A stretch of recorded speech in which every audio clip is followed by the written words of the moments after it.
June 16th, 2023, 8 in the morning, a Cleveland apartment, a woman calling 911. Her 16-month-old daughter had been alone there for 10 days. The United States files more than 4 million child welfare referrals every year. Mothers sentenced to life are a fraction almost too small to count. These are the 12 most evil mothers sentenced to life imprisonment. Case 1. Crystal Candelario. 16 months old is not old enough to climb out of a playpen.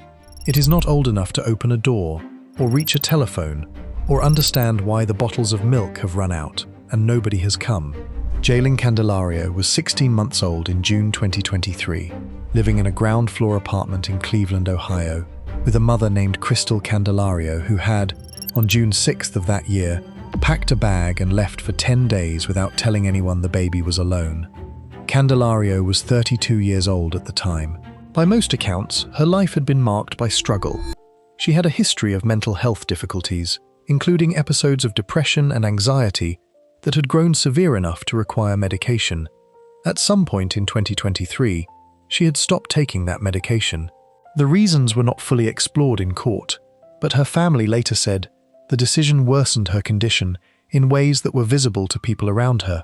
Her older daughter, who was 7, was staying with Candelario's parents during this period. The younger daughter, a 16-month-old girl named Jalen, was living with Candelario in the apartment on West 97th Street. Jalen Candelario was a small child, barely past the stage where babies begin to walk and speak their first words. 16 months old puts a child at one of the most dependent periods of early life, entirely reliant on a caregiver for food, water, hygiene, and comfort. The forensic pathologist who later testified at sentencing described that age range as the period when children experience the most intense separation anxiety, when the absence of a caregiver registers not just as inconvenience, but as something close to terror. Neighbors who later spoke to investigators described a pattern that had been visible for some time before June 2023. On at least one previous occasion, Candelario had left Jalen with a neighbor for a weekend that stretched into more than 6 weeks. During that time, she reportedly refused to answer calls or pick the child up. The neighbor eventually returned Jalen herself. Other accounts described Candelario as unreliable and often absent, leaving Jalen alone in the apartment for stretches that were impossible to verify but concerning to those who noticed. In late May or early June of 2023, investigators later determined that Candelario had left Jalen alone in the apartment for approximately 2 days, a period that apparently preceded and in some ways foreshadowed what came next. On June 6, 2023, Candelario left the apartment again. She did not tell her parents, who were caring for her older daughter. She told no one who could have checked on Jalen. She left the baby in a portable playpen, the kind with mesh sides and a padded bottom, marketed as safe sleeping spaces for small children. Before she left, she placed a few bottles of milk inside. Then she got on a plane. Candelario traveled first to Detroit, Michigan, and then to Puerto Rico. She was gone for 10 days. During that time, she posted photographs from her travels, images that would later be shown in court. While she was on a beach in Puerto Rico, Jalen was in the apartment. The bottles of milk were gone within the first day or two, based on what investigators pieced together afterward. The baby had no way to leave the playpen. She had no way to call for help. She had no way to access water or food of any kind. What investigators later described, based on the physical evidence they found, was a child who exhausted every possible means of survival before her body gave out. Jalen Candelario died alone in that apartment sometime in the days before her mother returned. On June 16, 2023, at approximately 8 in the morning, Candelario returned to the apartment. Before calling 911, she reportedly changed Jalen's clothing, placing the baby in a clean outfit. The playpen, by the time first responders arrived, was soaked through with urine and feces. The liner at the bottom was saturated. Jalen's body, when she was found, appeared severely emaciated. Her eyes were sunken. Her lips were dry. There was fecal matter in her mouth and beneath her fingernails. Cleveland Police Sergeant Teresa Gomez, one of the homicide detectives who responded to the scene, later addressed the court in tears, describing what she saw as among the worst things she had encountered in her career. Several officers who attended the sentencing hearing did so in full uniform as a deliberate act of witness on Jalen's behalf. Jalen was pronounced dead at the scene. The medical examiner's office conducted an autopsy and determined the cause of death was starvation and severe dehydration resulting from pediatric neglect. The manner of death was ruled a homicide. Forensic pathologist Elizabeth Mooney, who testified at Candelario's sentencing, told the court that Jalen's suffering had lasted not hours, not a single day, but potentially as long as a week before she died. Mooney described the experience of starvation and extreme thirst in a young child, the fear and confusion that would accompany such prolonged abandonment, and said she did not believe most people could fully grasp the magnitude of what Jalen endured. She paused several times while delivering her testimony. The investigation that followed moved quickly. Candelario's phone records and travel documents placed her in Detroit and Puerto Rico for the full 10 days. Social media activity confirmed she had been active online during that period. Investigators reviewed surveillance footage and interviewed neighbors, building a timeline that was unambiguous. Candelario was the only person responsible for Jalen's care. No one else had access to the apartment. No one else had been assigned to check on the child.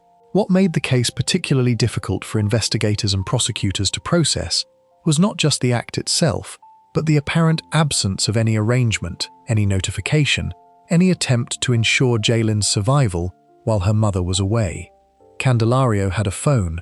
She had family nearby. She had neighbors who had previously cared for Jalen and who knew her by name. At any point during those 10 days, a single call could have saved the child. It was never made.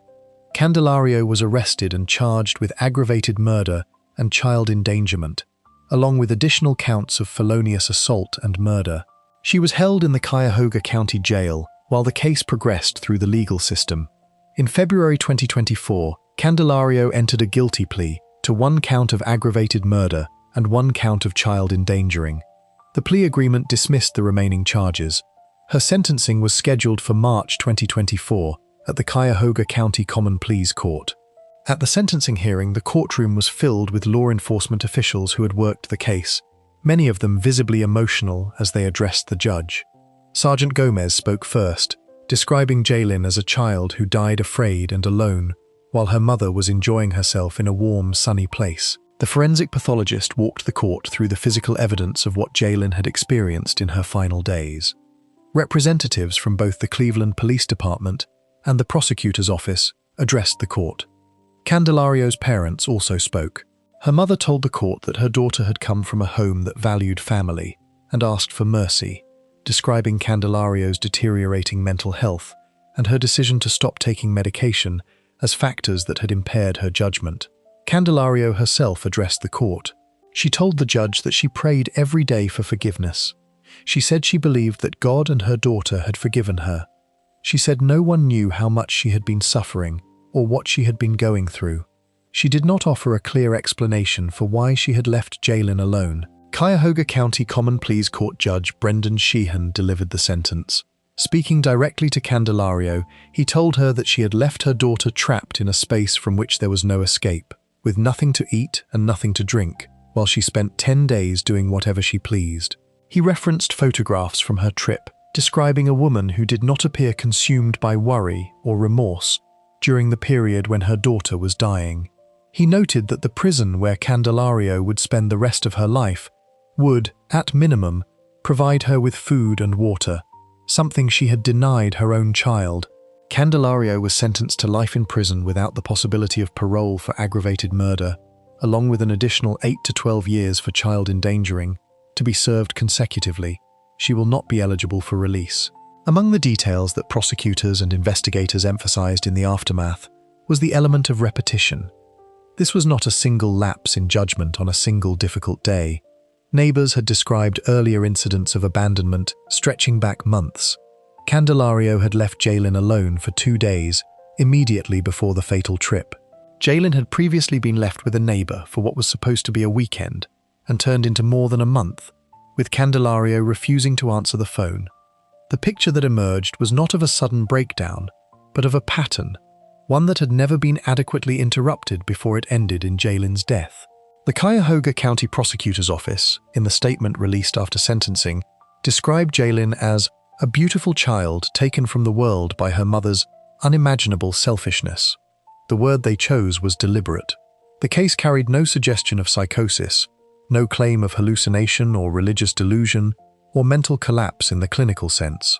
What the evidence showed was a mother who wanted to leave, who chose to leave, and who made no arrangement whatsoever for the child she was leaving behind. Jaylin Candelario was 16 months old when she died. She had been alive for less than a year and a half. She had never had the chance to grow past the stage of needing someone to hand her a cup of water. Her mother will spend the rest of her life in an Ohio state prison. Before we move on, if you're enjoying this analysis, please consider subscribing. It helps the channel tremendously. That case ended in Cleveland. The next one begins in the Pacific Northwest, in the spring of 1983, where a mother drove her 3 children down a quiet country road at night and told the world a stranger had done what the evidence would later show she had done herself. Case 2. Diane Downs.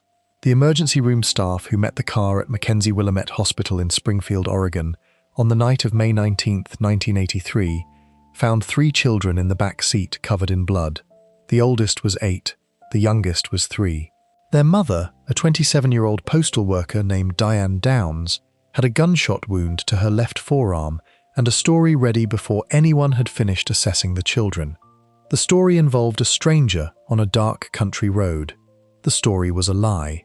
Downs was 27 years old at the time. She worked as a mail carrier for the United States Postal Service, covering routes in the Cottage Grove area south of Eugene. By the accounts of people who knew her during that period, she was difficult to read. Some described her as outgoing and eager for attention. Others who worked alongside her said she lacked any apparent warmth toward her children, treating them more like obligations than people she had chosen to have in her life.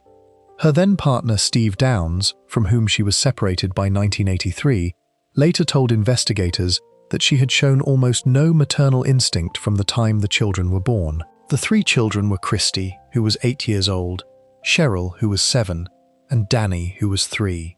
On the evening of May 19th, Downs loaded all 3 of them into her car and drove out of Springfield along Old Mohawk Road, a rural route she would have known from her postal work.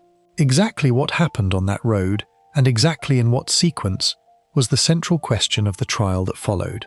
What is not disputed is that sometime that night, all 3 children were shot at close range with a small caliber pistol.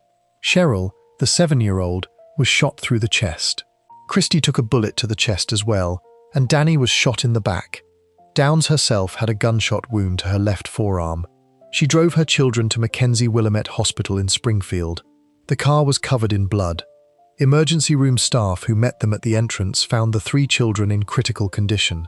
Cheryl was pronounced dead within minutes of arrival. Christy and Danny were rushed into surgery. Danny, 3 years old, was paralyzed from the waist down by the time the doctors had done what they could. Christy had suffered a severe stroke from blood loss that left her unable to speak clearly for months. Downs told police what she said had happened. She had been driving down Old Mohawk Road, she explained, when a man stepped out from the side of the road and flagged her down. She described him as having shaggy brown hair and a stubble beard. He demanded her car. She refused and attempted to throw her keys into the bushes to distract him. He reached into the car and shot the children. During the struggle, he shot her in the arm. She then drove to the hospital. Investigators listened to the account and began checking the details almost immediately. The story had problems from the beginning. The wound on Downs' arm was relatively minor for someone who had supposedly been struggling with an armed man in a car. The area where she said the attack occurred was checked for evidence of another person, and none was found. Crucially, the windowsills in the garage area of her home, which she claimed the attacker had fled through in a different version of events, had undisturbed layers of dust. The mulch in the flower beds outside showed no sign that anyone had run through. Within days, Downs was giving interviews to local television stations and newspapers. The coverage was wide. A mother had brought her bleeding children to a hospital after a roadside attack, and the story moved quickly through the media. Those who watched her interviews closely noted something that was harder to define but consistent across multiple appearances. She appeared, at various moments, almost too composed. A local television reporter named Ann Yeager, who covered the story from the beginning, described Downs in interviews as someone who talked constantly and seemed to enjoy the attention the case was generating. Police continued building their investigation in the months after the shooting. The key breakthrough came through Downes's own private journals, which investigators located and read. The diaries described an intense, consuming romantic obsession with a married man named Robert Knickerbocker, a man she had met through her postal work. Knickerbocker had made clear to Downes that he did not want children in his life. The diaries, read alongside the known facts of the case, suggested to investigators a possible explanation for what had happened on Old Mohawk Road. The children, the entries implied, had been viewed by Downes as an obstacle to what she wanted most. Downes was arrested on February 28, 1984, 9 months after the shootings. Her trial began in May of that year. By the time it opened, the prosecution had gathered substantial circumstantial evidence. Forensic analysis had located fibers consistent with her clothing on the weapon. Shell casings matched a gun that had been in her possession. Her account of the attack had shifted in several details between her initial statement and her subsequent interviews. And then there was Christy. Months of physical and speech therapy had slowly given the 8-year-old back some of her ability to communicate. Prosecutors and investigators worked carefully and methodically with Christy, documenting her account through the proper legal channels. When Christy eventually took the stand, she told the court that she had not seen a male stranger on the road that night. The jury heard her testimony and heard it clearly. There was one more detail that made the trial something people in Oregon still talk about.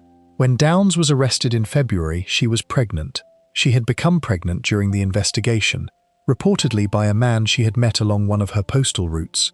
It was not an accidental pregnancy, according to testimony. A witness described Downes explaining the logic herself, that if people saw her pregnant, they would find it impossible to believe that a woman who wanted children so badly could have hurt her own. She gave birth to a daughter in the period between her conviction and her sentencing. The baby was taken by the state and placed for adoption. Downes was convicted on June 17, 1984, of 1 count of first-degree murder for Cheryl's death, 2 counts of attempted first-degree murder for the attacks on Christy and Danny, and 1 count of assault. On August 28, 1984, she was sentenced to life in prison plus 50 years, with the possibility of parole after serving 25 years. She was sent to the Oregon Women's Correctional Center in Salem. In July 1987, 3 years into her sentence, Downes escaped. She scaled a chain-link fence topped with barbed wire, using clothing to protect herself from the wire, and disappeared. A search lasted 10 days before she was found in the home of a man named Wayne Cipher, the estranged husband of another inmate, who had hidden her just blocks from the prison. She was recaptured and transferred to a higher security facility in California, where she has remained ever since. Downes was denied parole in 2008 and again in 2010, at which point she was told she would not be considered again for another decade. In October 2025, she appeared before the Oregon Parole Board again, now 70 years old, still maintaining her innocence, still declining to admit any role in the shooting. The board made its decision within 30 days, denying her release. If denied again, she will not be considered for parole for another 10 years, at which point she will be 80 years old. Christy Downes, the daughter who survived and testified, was later raised in a family separate from her mother and has spoken publicly about the case over the years. She has described going through childhood without a full understanding of what her mother had done, and then spending much of her adult life working through the knowledge that had accumulated over time. Danny, who was left paralyzed, was also placed outside his mother's care. Neither child has had contact with Downes since the trial. The case became a reference point in discussions about how the media covers violent crime, and how perpetrators of certain crimes manage their public image in real time. Anne Rule, one of the most widely read true crime authors in American history, wrote a book about the case in 1987. The book was later adapted into a television film.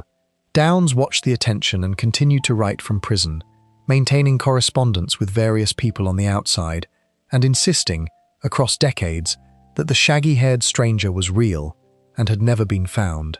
What the physical evidence, the forensic testimony, the diary entries, and the survivor testimony collectively established was a picture of a woman who had taken her children to a quiet road in the dark and made a choice that killed one of them and permanently changed the lives of the other 2. The motive, as the prosecution framed it, was not complicated. The man she wanted could not accept children. The children, therefore, became the problem she tried to solve. Christy Downs was 8 years old that night. Cheryl was 7. Danny was 3. Before we move on, if you're enjoying this analysis, please consider subscribing. It helps the channel tremendously. From the farmland outside Springfield, the story moves now to Schenectady, New York, where over 14 years, 9 children born to the same mother died one after another, and where the authorities who might have stopped it kept looking the other way. Case 3, Mary Beth Tinning, 9 children. That is the number that defines this case before anything else does. 9 children born to the same woman in the same city across 14 years, and not one of them survived past the age of 4. The city was Schenectady, in upstate New York. The woman was Mary Beth Tinning, and for most of those 14 years, the people around her called what was happening tragedy. Between 1972 and 1985, 9 of Mary Beth Tinning's children died. The first death came in January 1972. A daughter named Jennifer, 8 days old, died from bacterial meningitis.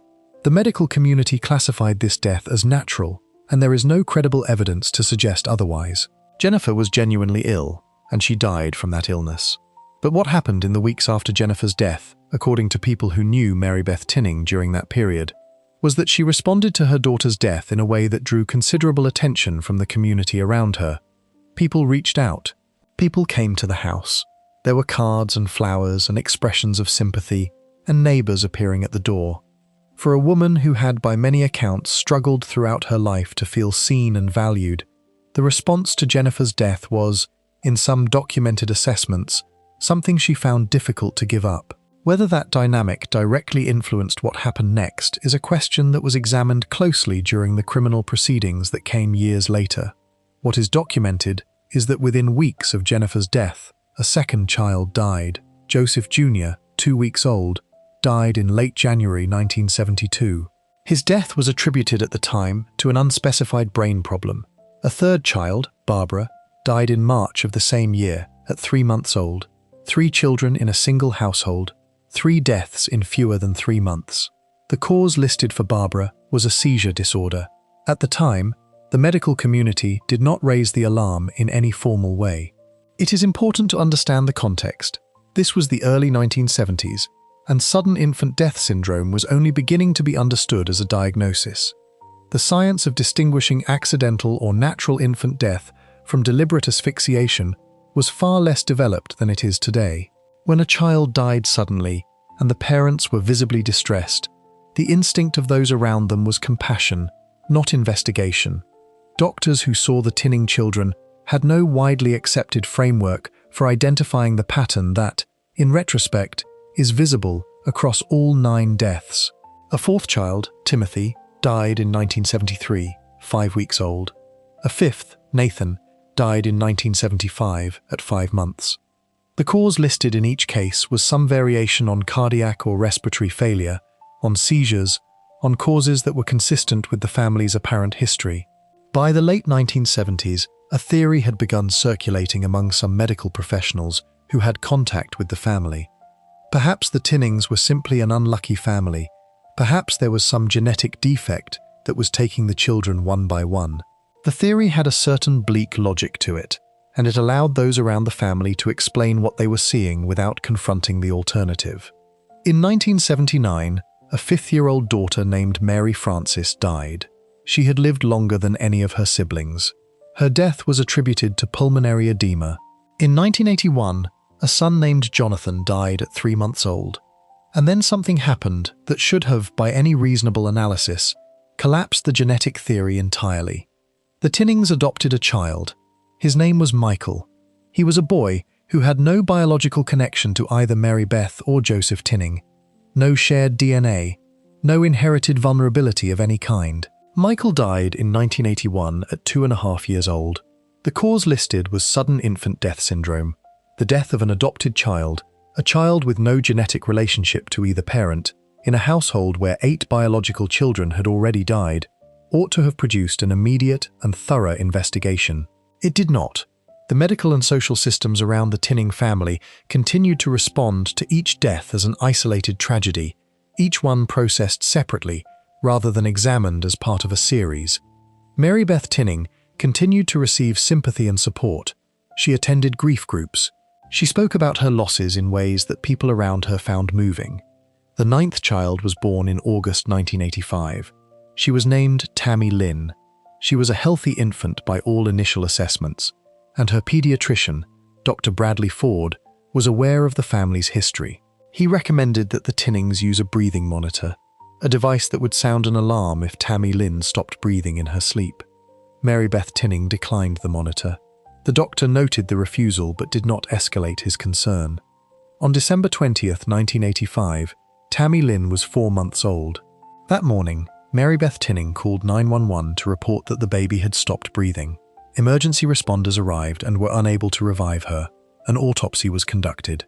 The county medical examiner, Dr. Thomas Oram, determined that Tammy Lynn had died from asphyxia by suffocation, meaning that someone or something had blocked the airway until she died. This finding changed everything. Prosecutors, working with the Schenectady County Medical Examiner's Office and state police, launched an investigation that finally treated the deaths not as isolated incidents, but as a sequence. The case was painstaking.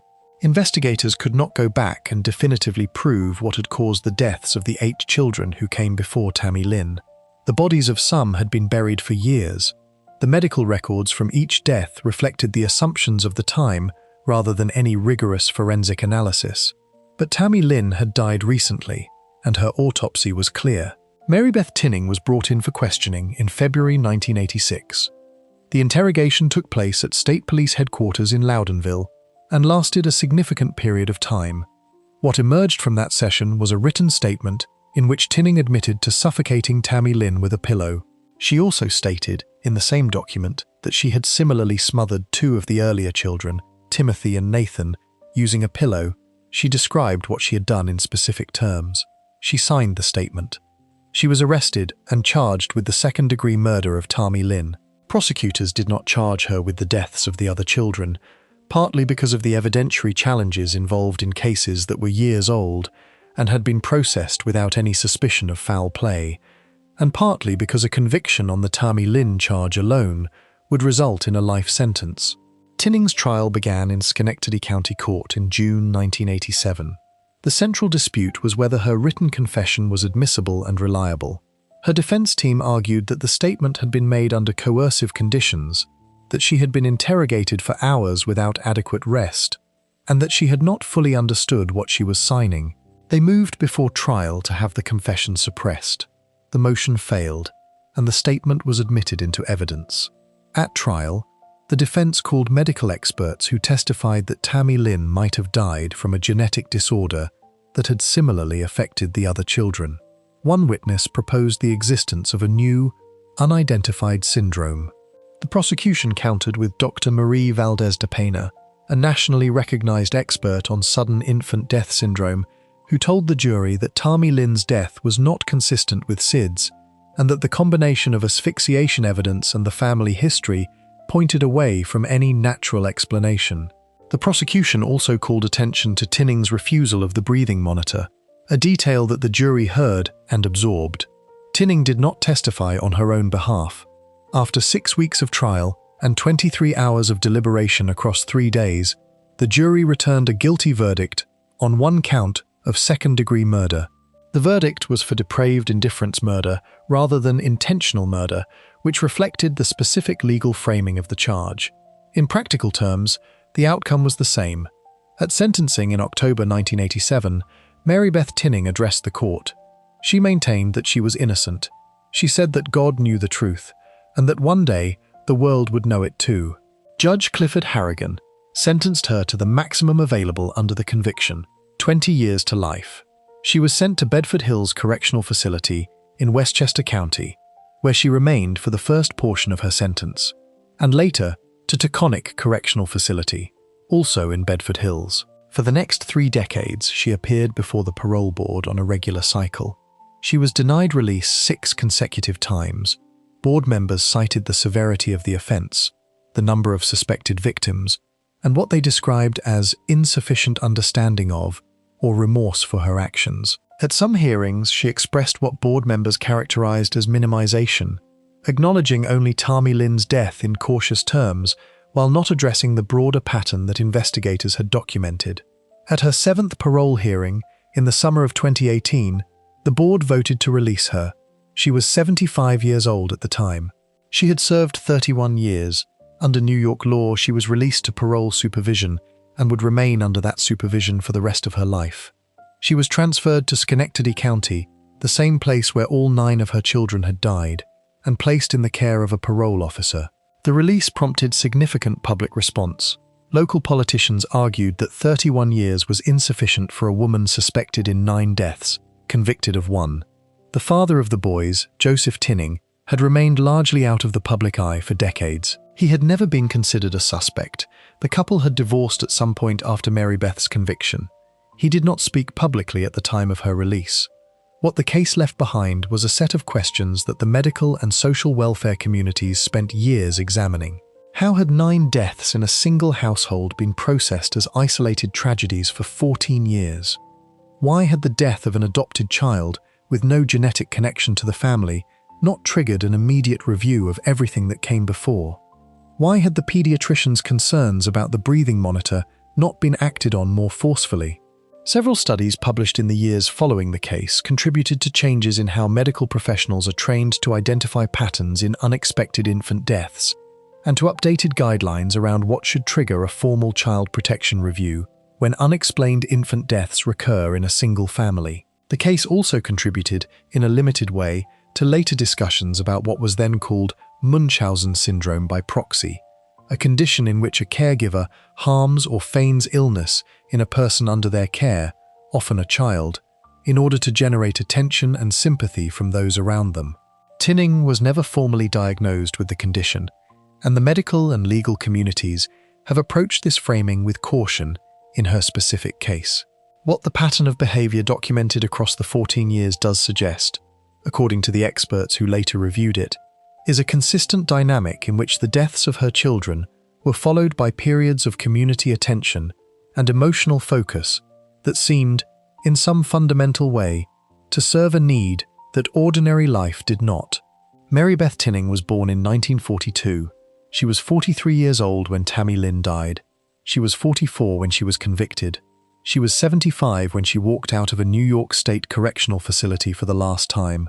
She remains under parole supervision. The 9 children she brought into the world across those 14 years in Schenectady all died before the age of 5. Before we move on, if you're enjoying this analysis, please consider subscribing. It helps the channel tremendously. From upstate New York, the story shifts to the Pacific Northwest again, but not to Oregon this time. This case takes place in Iowa, on a rural road near a pond, where a mother drove her 2 sons to a place she had chosen in advance and carried out something she had been planning for weeks. Case 4. Michelle Kehoe.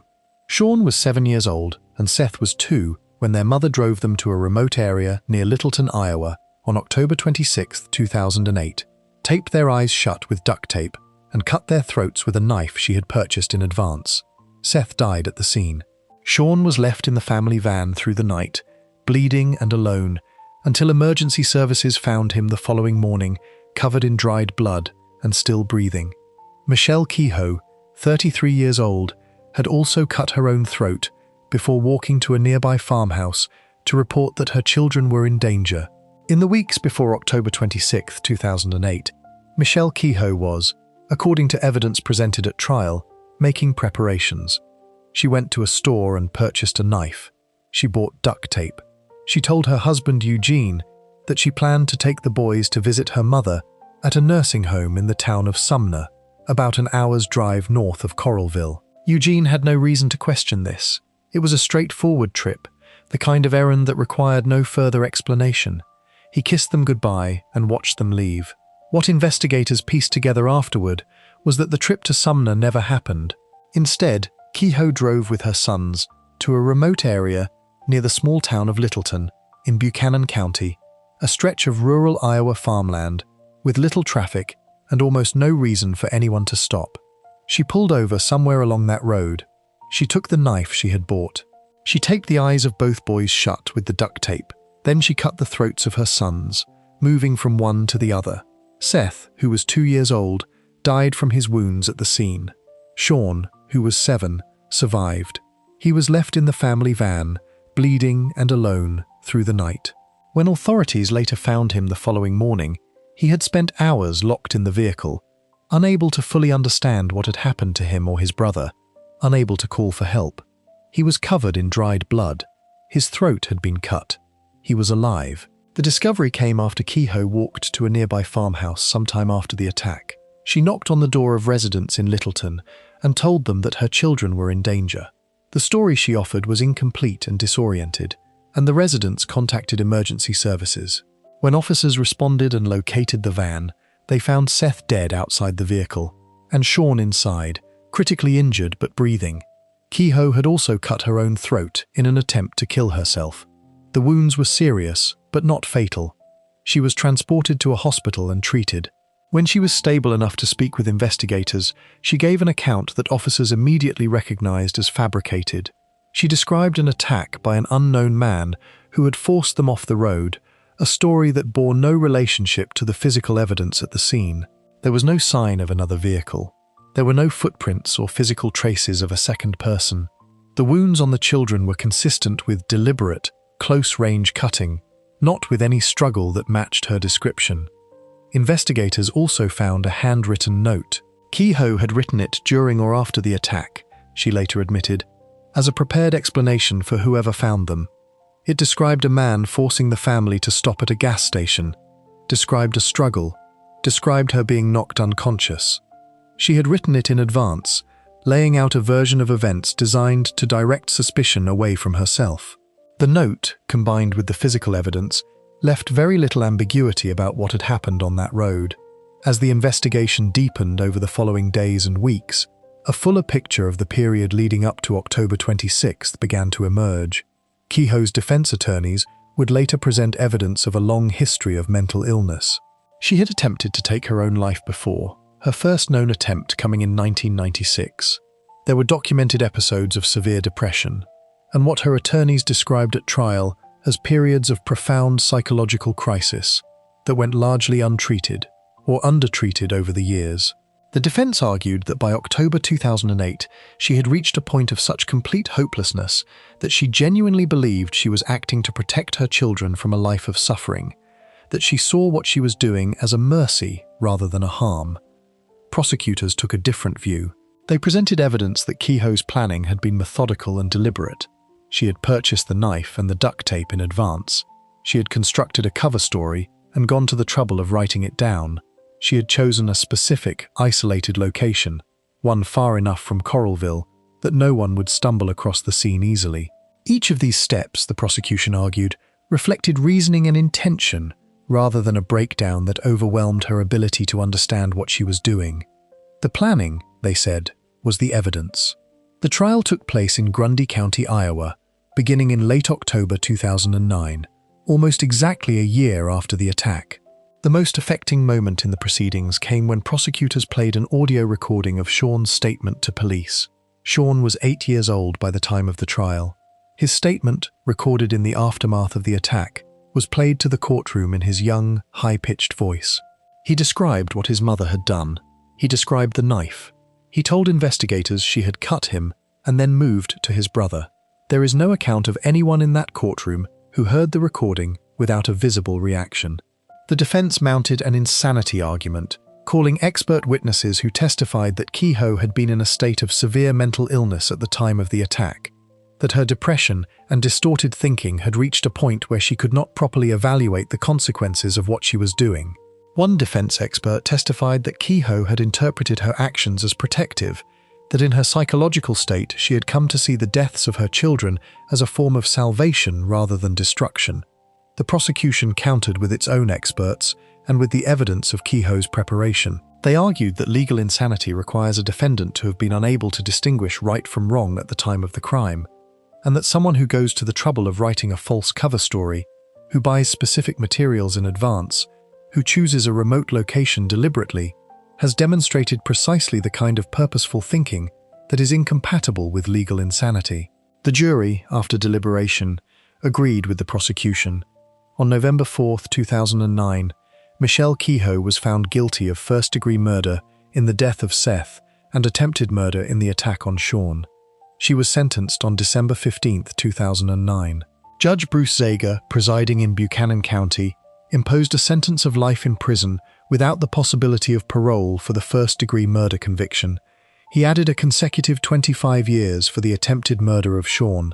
The sentences were structured to reflect each boy individually.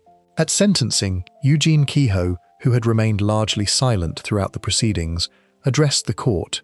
He spoke about Seth, about the brightness of the child's eyes, about not being able to pass a single hour without thinking of him.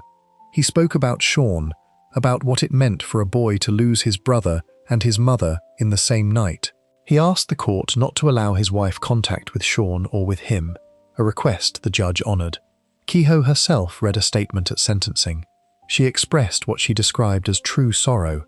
She did not attempt to relitigate the insanity argument. She wept throughout. She was sent to the Iowa Correctional Institution for Women in Mitchellville, where she remains today. An appeal argued that her trial attorneys had been ineffective, specifically, that they had failed to adequately pursue a mental competency evaluation before trial, and had not moved to suppress certain statements she made to investigators while she was hospitalized. The Iowa Court of Appeals reviewed these arguments and rejected them in 2019, affirming that her attorneys had not been deficient in their representation and that the conviction was sound. There is one earlier incident that received attention in the trial record, an incident that predated the October 2008 attack, and that defense attorneys cited as evidence of Kehoe's deteriorating mental state in the period before Seth's death. In 2007, Kehoe's car had plunged into the Iowa River with her sons inside. She and both boys were rescued by passers-by, who were widely described as heroes in local coverage at the time. The incident was reported as an accident. At trial, testimony emerged suggesting that Kehoe had later admitted to a defense expert that the 2007 incident had been a deliberate attempt to end her life and the lives of her children, not an accident at all. This testimony was disputed, but its inclusion in the trial record added weight to the defense's argument that Kehoe had been building toward a crisis for at least a year before October 2008. What the prosecution's framing of the case pointed toward, and what the jury ultimately accepted, was that the crisis and the planning were not mutually exclusive. A person can be in genuine psychological distress and still make deliberate choices.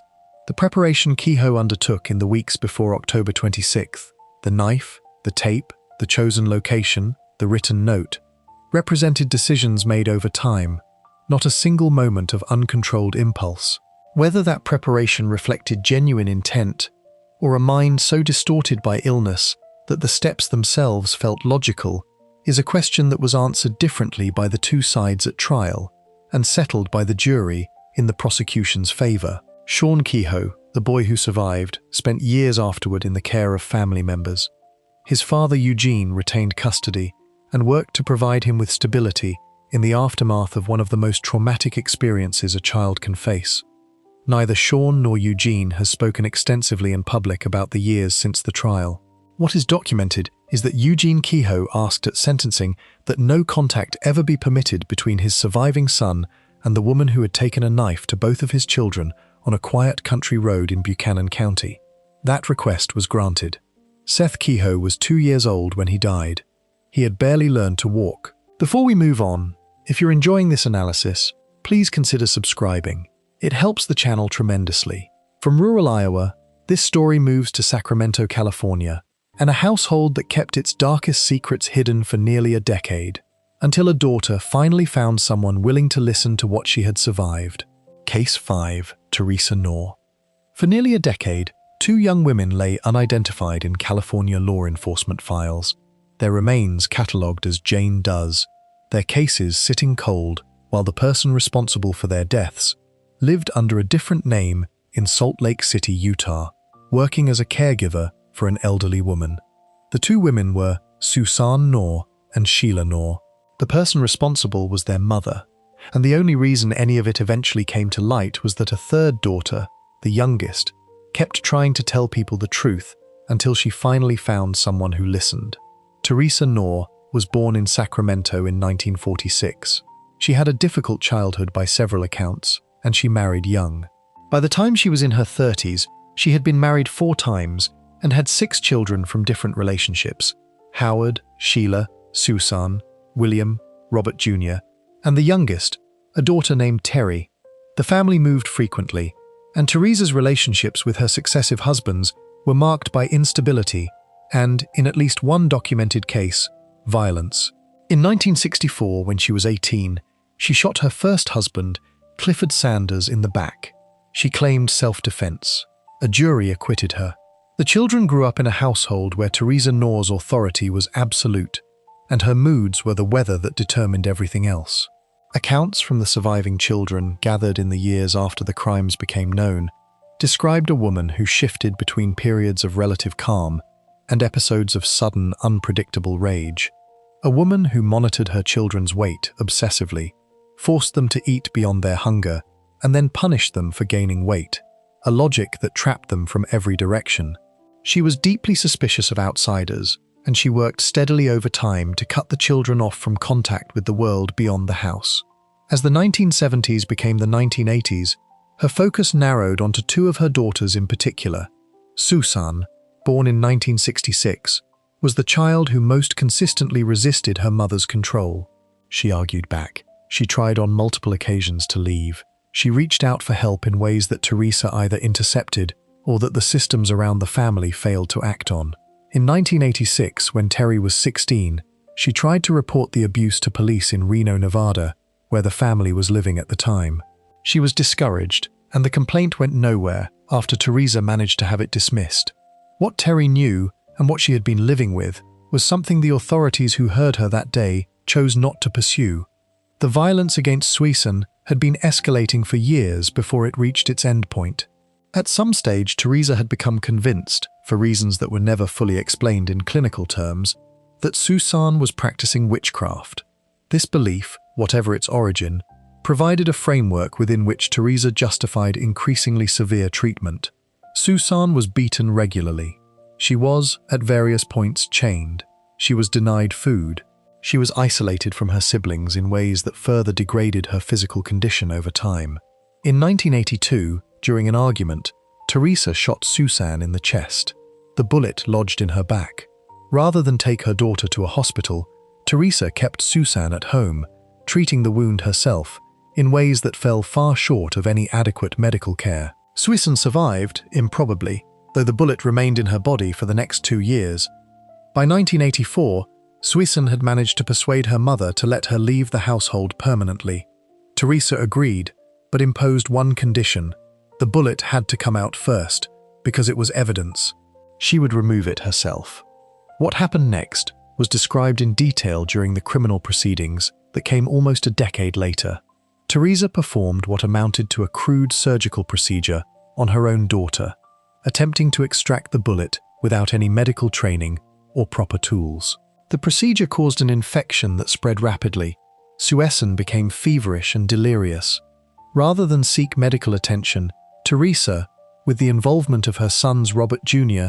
and William, placed Susan in trash bags while she was still alive and drove her to a remote area in Squaw Valley. They set her on fire. Susan was 17 years old. Her remains were found in 1984 by hikers, catalogued by law enforcement as an unidentified Jane Doe, and the case sat unsolved. The second daughter to die was Sheila. Born in 1965, Sheila had remained in the household longer than Susan, and the dynamics that played out in the final period of her life followed a similar pattern: escalating violence, isolation, physical deterioration. Sheila was shot by her mother. The specific circumstances were documented in testimony given years later by Terry and by Robert Jr., who was present. Sheila was also placed in trash bags, transported and left. Her remains were found in 1985 in Sacramento County, another unidentified Jane Doe, another case that sat without resolution. In the years that followed, the surviving children dispersed. Howard and William left and cut contact with their mother. Robert Jr. moved with Teresa to Las Vegas and then ended up in prison in Nevada in 1991 after killing a man during a robbery. Terry, the youngest, escaped the household, and spent years trying to get anyone to believe what she knew. She went to police in Utah. She spoke to a therapist. She was dismissed repeatedly, her accounts treated as too extreme to be credible, or as beyond what the relevant agencies felt they could act on without more.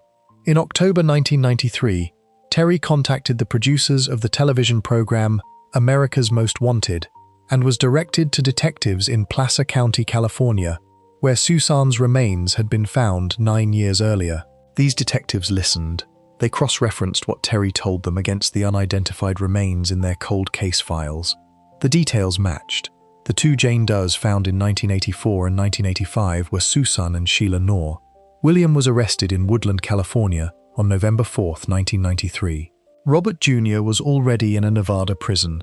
On November 10, 1993, Teresa Knorr was located in Salt Lake City, Utah, where she had been living under the name Tammy Johnson and working as a caregiver for an elderly woman.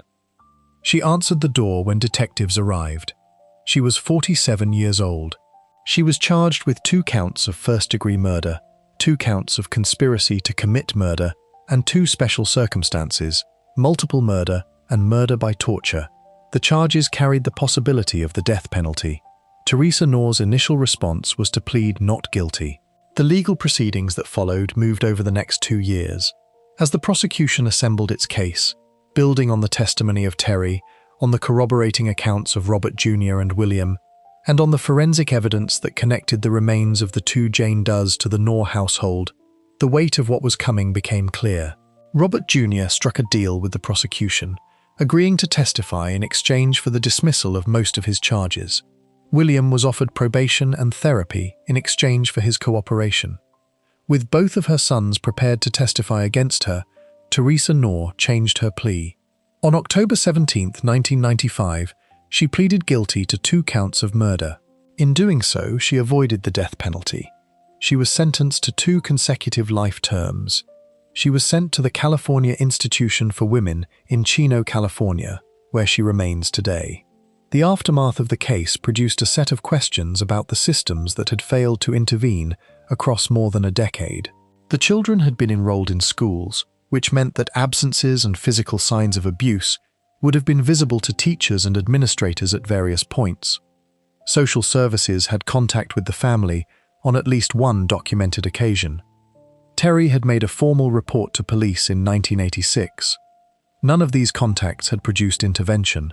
The case later became a reference point in discussions about mandatory reporting requirements and about how abuse within closed family systems can persist invisibly for years when the children themselves are too isolated and frightened to be heard, and when the adults around them lack either the tools or the will to look more carefully. Teresa Knorr appeared before the parole board in July 2019. She was denied release. The specific grounds for the denial were not made public in detail, but the board's decision reflected the position that the offences, considered together, represented a level of sustained and deliberate cruelty that did not warrant release. She was in her 70s at the time of the hearing. She remains incarcerated. Terry Knorr, the daughter who finally found someone willing to listen, went on to build a life outside the household that had confined her. She married and moved to Utah. She gave interviews over the years to journalists and documentary makers, describing what she had witnessed and lived through in language that was consistently careful and measured. Her accounts across multiple formats were consistent with the evidence gathered by investigators and with the testimony presented in court. She has said publicly that she carried the weight of what she knew for years before anyone believed her, and that the disbelief she encountered from police, therapists, and others during those years was its own particular kind of damage. Susan Knorr was 17 years old when she died. Sheila Knorr was 19. Their remains sat unidentified in law enforcement files for nearly a decade before their youngest sister found the right person to call. Before we move on, if you're enjoying this analysis, please consider subscribing. It helps the channel tremendously. From Sacramento, this story crosses the Atlantic to Gloucester, England, where a woman named Rosemary West spent more than a decade helping her husband turn their home into a place from which young women and girls, including her own daughter, never came back. Case 6. Rosemary West. Heather West was 16 years old in 1987. She had spent her entire life in a house in Gloucester, England, where things happened that she had been taught never to speak about outside its walls. She had applied for jobs that would take her away. She had told school friends fragments of what life at home was like. The day after she was rejected from a position she had hoped would be her escape, she was killed by her parents and buried in the back garden. For 7 years afterward, her family told anyone who asked that she had simply gone off to find work. A dark joke among her siblings held that she was under the patio. Nobody knew it was true. Rosemary Letts was born in 1953 in North Devon, the fifth of 6 children born to a father who was described by those who knew him as domineering and prone to violence, and a mother who suffered from severe depression and underwent electroconvulsive therapy during her pregnancy with Rosemary. The household Rosemary grew up in was, by multiple accounts, deeply dysfunctional. Her father's control over the family was absolute, and the atmosphere it created left marks on all of the children in different ways. Rosemary was 15 years old when she met Fred West, a man 8 years her senior, with a criminal record that already included charges of theft and, separately, sexual offenses against a minor. She was 16 when she moved in with him. Fred West already had children from a previous relationship when Rosemary joined his household. His first wife, Rena, had left him, and 2 of her children, Charmaine and Anne-Marie, were in his care. Rosemary took on the role of caretaker for these children, while Fred worked. In 1971, Charmaine, who was 8 years old and the biological daughter of Rena West, disappeared. The official explanation offered at the time was that she had gone to live with her mother. In fact, Charmaine had been killed. Rosemary West was later convicted of her murder. Fred West was the other suspect in the case, and the precise circumstances were disputed in legal proceedings. But Rosemary was in the house and in charge of the children during the relevant period, and the jury that heard the evidence found her responsible. Fred and Rosemary married in 1972. That same year, the killings that would eventually be associated with 25 Cromwell Street began. The victims were young women, most of them in their teens or early 20s, many of them in vulnerable circumstances, runaways, hitchhikers, young women passing through Gloucester without strong connections to anyone who would quickly notice or report their absence. Some had responded to advertisements for lodgings or employment. The Wests presented themselves as a normal family offering accommodation. The reality of what waited for those who entered the house was documented in painful detail during the investigation that eventually followed. Rosemary West was, by the accounts of survivors and the findings of the prosecution, an active participant in the abuse and killing of the victims. She was not a passive bystander or an unwilling accomplice. Testimony from women who had encountered the Wests and survived described Rosemary as someone who initiated abuse, who was present during the worst of what was done to victims, and who played a direct role in drawing some of the young women into the household in the first place. Her position in the dynamic was not secondary. The Wests had 8 children together across the years they shared the Cromwell Street house. In addition to the children already in the household, the children grew up in an environment of extraordinary controlled chaos, shielded from the outside world by their parents' management of what they could see and know. Several of the children have spoken publicly as adults about aspects of their childhood, describing a household where certain areas were off-limits, where questions were discouraged, where their mother could be warm one moment and frightening the next. Heather West was born in 1970, the oldest of Fred and Rosemary's biological children together. By the mid-1980s, Heather was a teenager, and the environment she had grown up in had produced in her a desire to leave. She told school friends fragments of what her home life was like. She applied for jobs that would take her away from Gloucester. In 1987, she received word that she had been turned down for a position she had hoped would be her escape. The following day, while her younger siblings were at school, Heather was killed. She was 16 years old. Her body was buried in the back garden of 25 Cromwell Street. Fred and Rosemary told the remaining children that Heather had gone off to find work, that she was lazy and had always been difficult, that she had simply left and had no interest in keeping in touch. For years, a dark family joke among the West children held that Heather was under the patio. The children who made that joke did not know it was literally true. The investigation that eventually brought 25 Cromwell Street to public attention began not with the murders, but with a separate inquiry.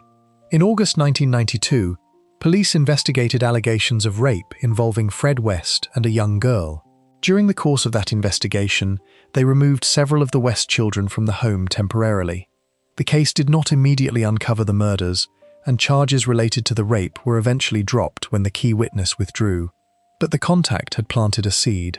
In 1994, a detective in Gloucestershire received information that led him to take a closer look at the disappearance of Heather West, who had now been absent for 7 years. When officers went to 25 Cromwell Street and began asking questions, Fred West's responses did not satisfy them. A warrant was obtained to excavate the back garden. On February 24, 1994, the remains of Heather West were found in the garden of the house where she had grown up. What followed was one of the largest forensic investigations in British criminal history to that point. As excavation continued at Cromwell Street and at other properties associated with Fred West, the remains of 9 additional victims were recovered. The full list of confirmed victims attributed to the Wests numbered 12, including Rena West and Charmaine, with some investigators believing the true number may have been higher. Fred West was arrested in February 1994 and charged with multiple murders. Rosemary West was arrested and charged separately. On New Year's Day 1995, Fred West killed himself in his cell at Winson Green Prison in Birmingham using strips of material torn from his bedding. He was 53 years old and had been charged with 12 murders. His death created a significant legal problem. He and Rosemary had been jointly charged with most of the murders, and now she was alone in the dock. The trial of Rosemary West opened at Winchester Crown Court on October 3, 1995. She was charged with the murder of 10 young women and girls. Against the advice of her legal team, she chose to take the stand. Her testimony was often inconsistent and at times combative under cross-examination. She presented herself as a victim of Fred West's domination, someone who had been unaware of what he was doing in the house they shared across decades of cohabitation. The prosecution argued that this account was not credible, pointing to testimony from survivors of the couple's abuse who described Rosemary as an active and willing participant, and to the sheer physical reality of what had occurred inside a house where she had lived continuously. The jury deliberated and returned a guilty verdict on all 10 counts of murder. The judge sentenced Rosemary West to life imprisonment on each count, with a recommendation that she never be released. That recommendation was later formalized into what the British legal system calls a whole life order, meaning that she is ineligible for parole and will remain in prison until she dies. She is currently held at HMP Low Newton in County Durham. Rosemary West has not admitted guilt. She has maintained across the decades since her conviction that she was unaware of the murders and bore no responsibility for them. She has pursued appeals through various mechanisms and has not succeeded in having her conviction reviewed in any way that affected the outcome. Among those who have examined the case in detail, including legal scholars and forensic specialists, there is little serious debate about the reliability of the verdict. The evidence against her, which included survivor testimony, forensic findings, and the documented pattern of the couple's shared behavior across more than 15 years, was considered substantial by the court that heard it. The case prompted significant changes in how missing persons reports involving young and vulnerable individuals were handled in England. Several of the victims had been reported missing in the years before the investigation, and those reports had not generated the level of follow-up that might have led investigators to the Wests earlier. The reforms that followed were not uniform or immediate, but the Cromwell Street case became a reference point in training and policy discussions for years afterward. Anne-Marie West, Fred's daughter from his first relationship, who was abused by both Fred and Rosemary over many years, gave evidence at trial and has spoken publicly about her experiences on multiple occasions. Several of the biological children of Fred and Rosemary have also spoken in various formats over the years, describing the process of understanding what their childhood had actually contained and what their parents had actually been. Heather West was 16 years old when she was killed in the house where she had grown up, in the garden of which she was buried, where she remained for 7 years while her family told anyone who asked that she had simply gone away. Before we move on, if you're enjoying this analysis, please consider subscribing. It helps the channel tremendously. From Gloucester, this story moves to South Carolina, to a lake on a quiet autumn evening in 1994, where a young mother told the world a stranger had taken her children, and where the water eventually gave back what she had put into it. Case 7. Susan Smith Union is a small city in the Piedmont region of South Carolina, a place of roughly 10,000 people set among the rolling hills and textile mill towns that define that part of the state. It is the kind of city where most people know each other at least by name, where local events draw genuine community involvement, and where a tragedy involving young children from a familiar family would register with the kind of weight that small cities carry differently from large ones. In late October of 1994, Union became the center of a national story that consumed the country for 9 days before the truth of what had happened arrived like a blow that nobody was fully prepared for. Susan Smith was 23 years old in the fall of 1994. She had grown up in Union, attended the local schools, and was working at a textile company called Conso International. Her childhood had not been easy. Her father had died by suicide when she was 6 years old. Her stepfather, Beverly Russell, a man of some local standing who served on the state Republican Party executive committee, had been sexually abusing her for years, something that would emerge during the trial that came the following summer. She had attempted to take her own life at 13. By the time she was in her early 20s, she had married a man named David Smith, had 2 young sons with him, and was in the process of separating from him. Michael Smith was 3 years old. His brother Alexander, known as Alex, was 14 months old. Susan Smith had also been involved in a relationship with a man named Tom Findley, the son of the owner of the company where she worked. Tom Findley came from money. Susan Smith wanted a future with him. In the weeks before October 1994, Findley had sent her a letter ending the relationship. The letter said a number of things, but among them it said clearly that he was not ready for the responsibilities that came with a woman who had young children. The letter arrived. Susan Smith read it.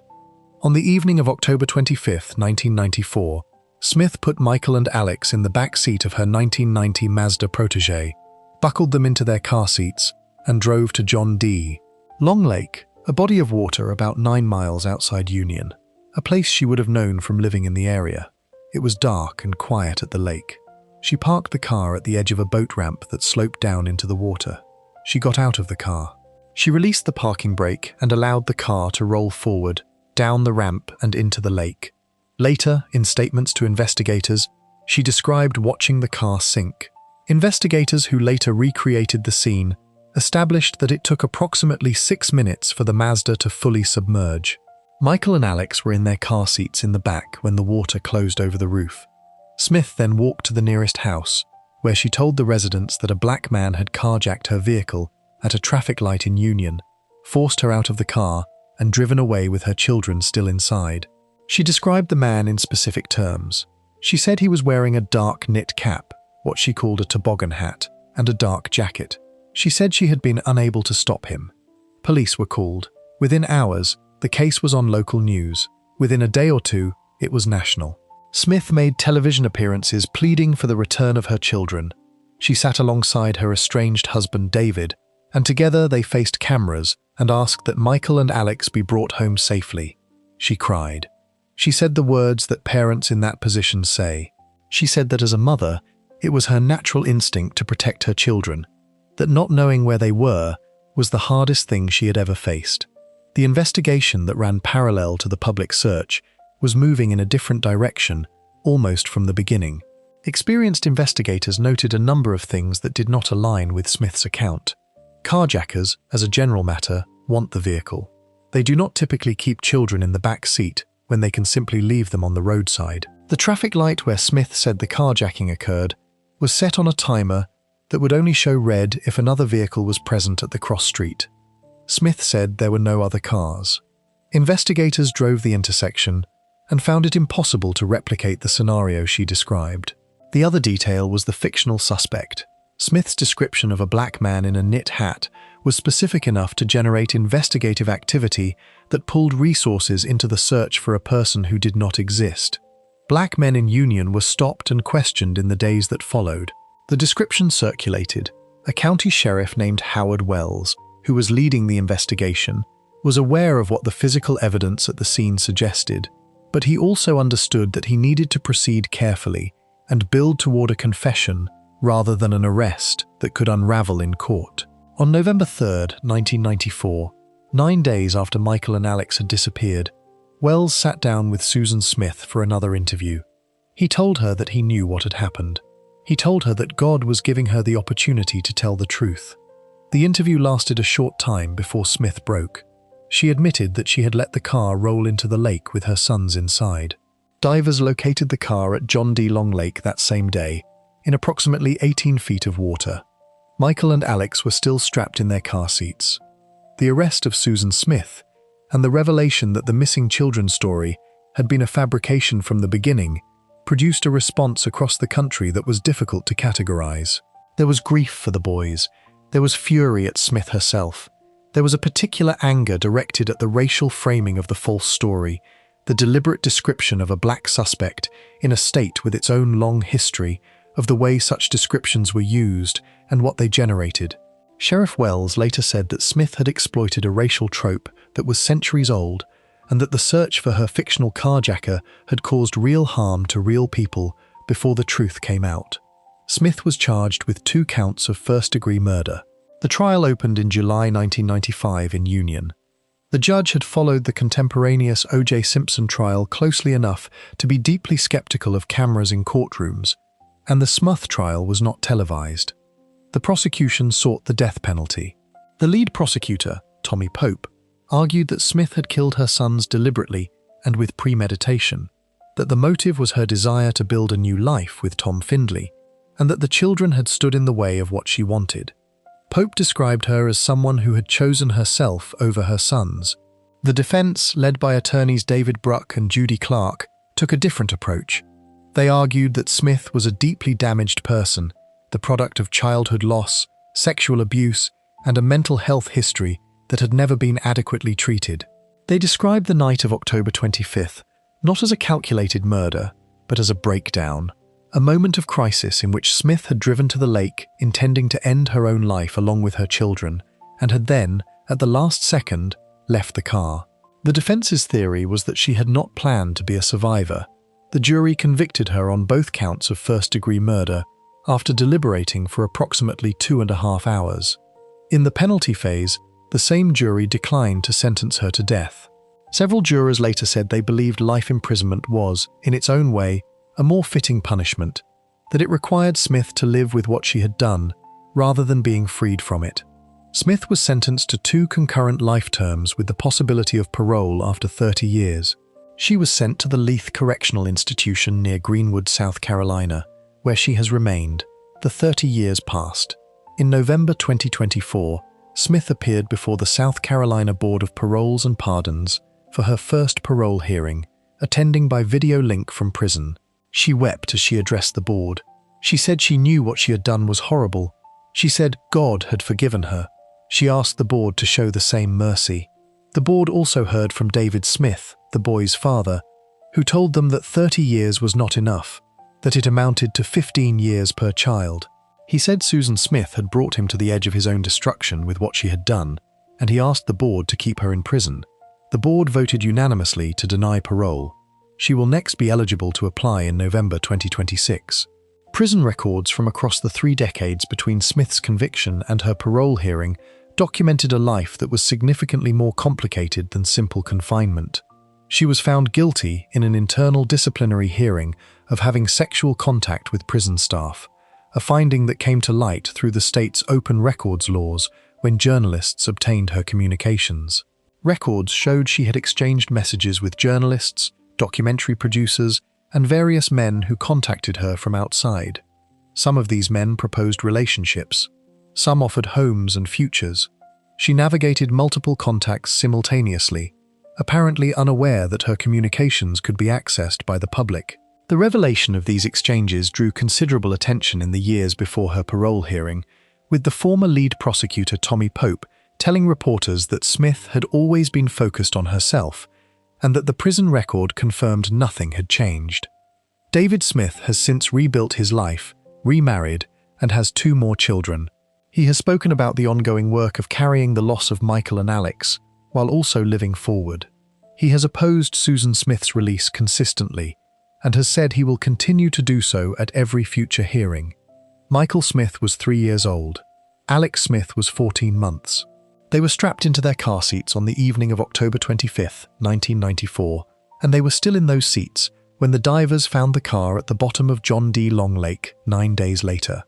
Before we move on, if you're enjoying this analysis, please consider subscribing. It helps the channel tremendously.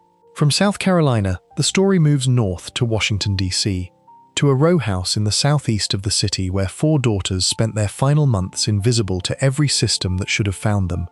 Until the morning, a federal marshal knocked on the wrong door for the right reason.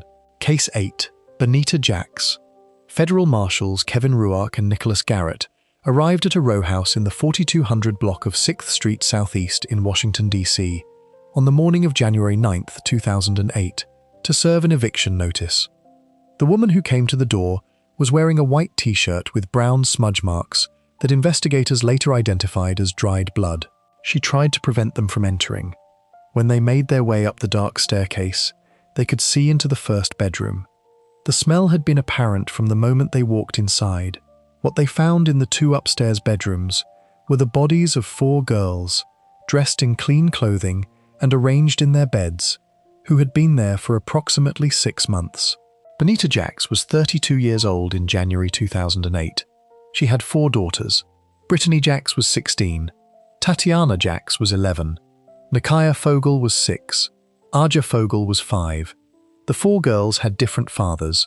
Brittany and Tatiana were Jax's daughters from earlier relationships. Nakia and Aja were the biological children of a man named Nathaniel Fogel, who had been Jax's partner for several years and with whom she had built what family and neighbors described, at least from the outside, as something that resembled stability. People who knew Bonita Jax in the period before 2007 described her as an attentive and caring mother. A neighbor who lived nearby said Jax's daughters were always clean and their hair was always done. A woman who knew the family said she had no reason to doubt that Jax loved her children. Jax had moved the family into the 6th Street row house in August 2006, assisted by a non-profit organization that had helped them secure the housing after a period of instability. It was meant to be a fresh start. In February 2007, Nathaniel Fogel died. He had been ill with cancer, and his death, when it came, appears to have been a rupture from which Bonita Jax did not recover. In the weeks and months that followed, those who had known her described a woman who was changing in ways that were difficult to characterize but impossible to miss. She stopped communicating regularly with family members. She did not take the girls to Fogel's funeral, and family members later said she did not tell the children that Fogel had died, leaving them to understand his absence without explanation. The family's isolation, which had been manageable before, began to close in tightly around them. The girls stopped attending school. This was noticed. A school social worker connected to one of the girls' schools filed a concern with the city's Child and Family Services Agency in 2007, flagging that the children had not been attending and that the family's circumstances were worrying. What happened next became one of the central subjects of inquiry after the case came to light. The agency's response to that warning was inadequate. The concern was not followed up in any way that resulted in anyone entering the home and seeing the children. In April 2007, a police officer was sent to the address for a welfare check. He spoke with Bonita Jax in the front yard of the row house. He saw 3 of the younger girls and described them, in a report filed months later, as clean, well-fed, healthy and playful. He did not see Brittany. He did not enter the home. The report he filed on the day of the visit was not filed until January 9, 2008, the day the bodies were found. By the time that report was written, all 4 girls had been dead for months. The precise timeline of when each girl died was never fully established, partly because of the condition of the remains when they were discovered.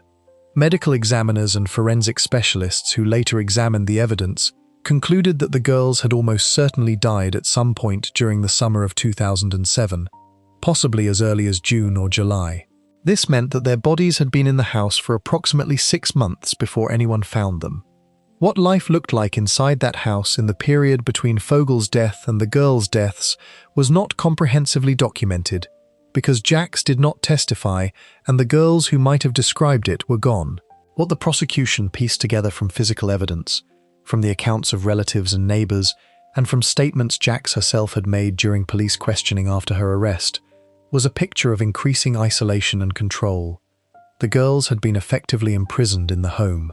Contact with the outside world had been cut off. Family members who had previously seen the children regularly had stopped seeing them. A neighbor who had known the girls said they had simply disappeared from view, their faces no longer visible at windows or in the front yard. Prosecutors later described the final months of the girls' lives as a sustained period of confinement, starvation, and abuse that ended in the deaths of all four. The cause of death for three of the girls, the three youngest, was determined to be strangulation. Brittany, the oldest, had sustained stab wounds. The medical examiner could not determine with certainty whether those wounds were self-inflicted or inflicted by another person, and Jax was acquitted of the premeditated first-degree murder charge related specifically to Brittany on that basis, though she was convicted of Brittany's felony murder. On January 9, 2008, two deputy United States Marshals, Kevin Ruark and Nicholas Garrett, arrived at the 6th Street address to serve the eviction notice. When Jax came to the door, she was wearing a white t-shirt with brown smudge marks on it. The marshals later told investigators that those marks were dried blood. She attempted to prevent them from entering the house, then to slow their progress as they moved inside the darkened building toward the staircase. As they reached the top of the stairs, they could see into the first bedroom. The smell had been apparent from the moment they entered the house. Ruark later described it as similar to rotting meat, like something used as fish bait. What they found in the two upstairs bedrooms were the bodies of four girls, dressed in clean clothing and arranged in their beds. They had been there long enough that decomposition was advanced. Emergency services were called immediately. The girls were subsequently identified through dental records and DNA analysis as Brittany, Tatiana, Nikaya, and Aja. Jax was taken into custody. In the hours and days that followed, investigators questioned her about what had happened in the house. Her responses were inconsistent and at times difficult to follow, and her attorneys would later argue that she had been subjected to coercive interrogation conditions. Jax herself refused to allow her legal team to pursue an insanity defense. Her lawyers repeatedly urged her to let them present mental health evidence at trial. She refused. She waived her right to a jury trial, choosing instead to have the case decided by a judge alone. The trial took place before D.C. Superior Court Judge Frederick Weisberg in July 2009. It lasted 8 days. Weisberg, who had spent more than 30 years on the bench by that point, later described the case as one that had occupied his mind unlike any other in his long career. The prosecution, led in part by Assistant Prosecutor Cecily Joyner, argued that Jax had deliberately created what she called a prison of torture for her four daughters, isolating them from anyone who could have helped them, and that the deaths were the result of sustained and deliberate violence rather than a sudden breakdown. The defense, working under the significant constraint of their client's refusal to permit a mental health argument, challenged the reliability of certain witness accounts and pushed back on specific elements of the prosecution's timeline and forensic conclusions. Weisberg deliberated for more than an hour before reading his verdict aloud. He convicted Jax on 4 counts of felony murder, on 3 counts of premeditated first-degree murder for the deaths of Tatiana, Nikaya, and Aja, and on 4 counts of child cruelty. He acquitted her on the premeditated first-degree murder charge for Brittany's death, citing the inability to conclusively establish the source of her wounds. He did not acquit her of responsibility for Brittany's death, only of that specific charge.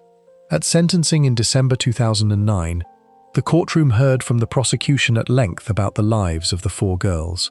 No victim impact statements came from Jax's family, who were present but chose not to speak. Prosecutor Deborah Sines addressed this absence directly, telling the judge that the prosecution had spent significant time trying to learn who these children were, who Brittany and Tatiana and Nikaya and Aja had been as people, and that the most they had been able to find came from a funeral program. From that program and from school records and the accounts of teachers, a fragmentary picture emerged. Brittany had been described by a high school counselor as motivated and intelligent, a girl who told her counselor she was going to go to college and make money so she could take care of her sisters. Tatiana's report cards called her an ideal student with a beautiful personality. The younger two were too young for extensive academic records. Sines told the court that the 4 girls were easy to forget, that no one had come forward to speak for them, and that it was the prosecution's job to insist that they not be forgotten. She argued for the maximum available sentence. Judge Weisberg imposed 4 30-year prison terms to be served consecutively rather than concurrently. The total sentence was 120 years. He said the photographs of the 4 girls, both alive and in the condition in which they were found, would probably haunt him for the rest of his life. He rejected a defense request to run the sentences concurrently, which would have allowed for the possibility of eventual release, and declined to reduce the mandatory minimums. The case triggered a significant public reckoning with the district's child welfare system. Mayor Adrian Fenty announced the firing of 6 employees from the city's Child and Family Services Agency, saying they had failed to respond properly to the 2007 warnings about the family. The police officer who had visited the home in April 2007 and filed his report 9 months late faced scrutiny for the inadequacy of his welfare check. 3 of the fired agency employees were later ordered reinstated by an arbitrator. The broader reforms that followed were slow and contested, but the case became a reference point in DC discussions about child protection for years.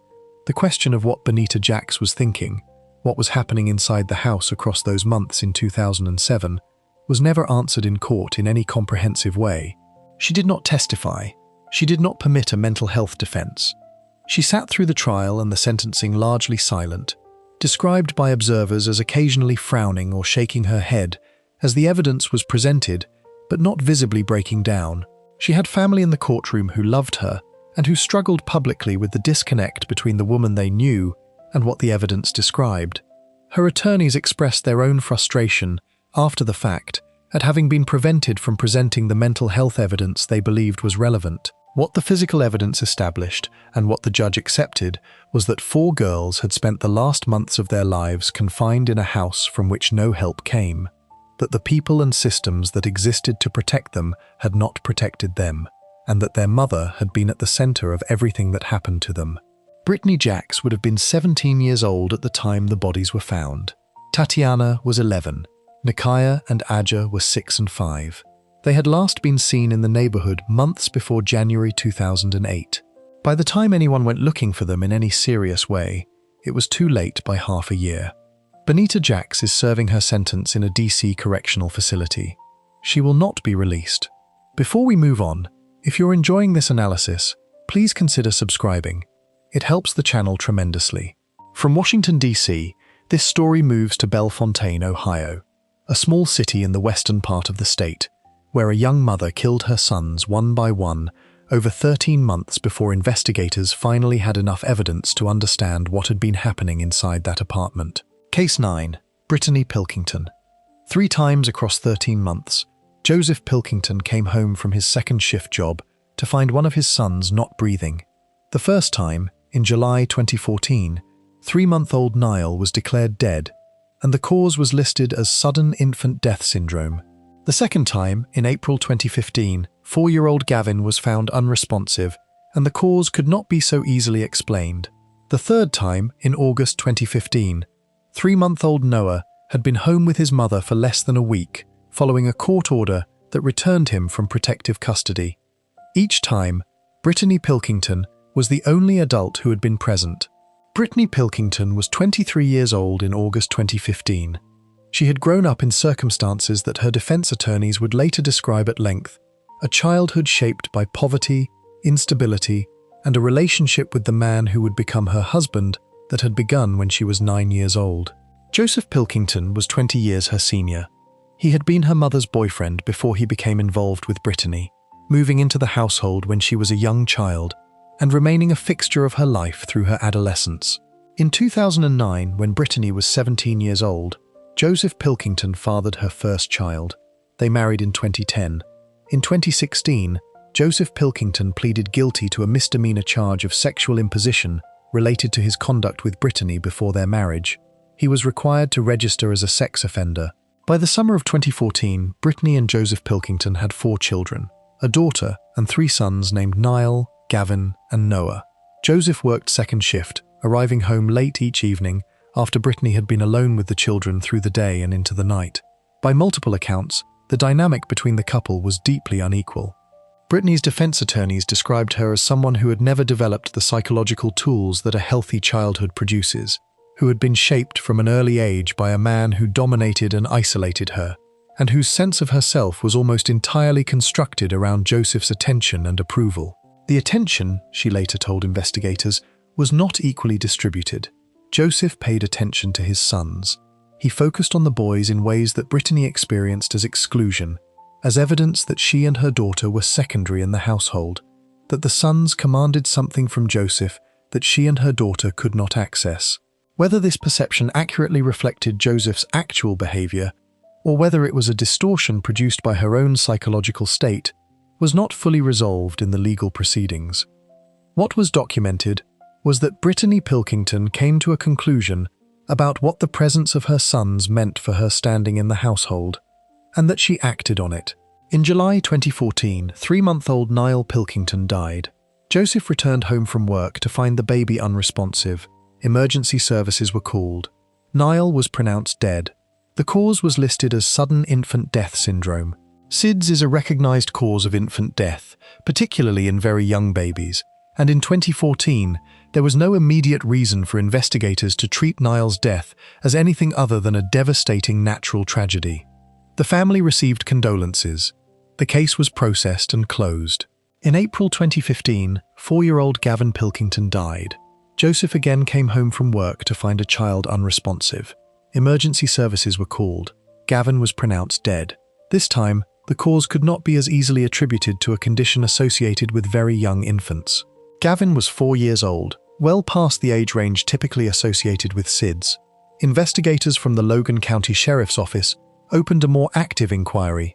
Brittany and her surviving daughter and newborn son Noah were placed under increased scrutiny, and Noah was taken into protective custody while the investigation continued. A doctor who examined Noah and testified in the subsequent legal proceedings found concerning signs, including what the physician described as indicators of neglect.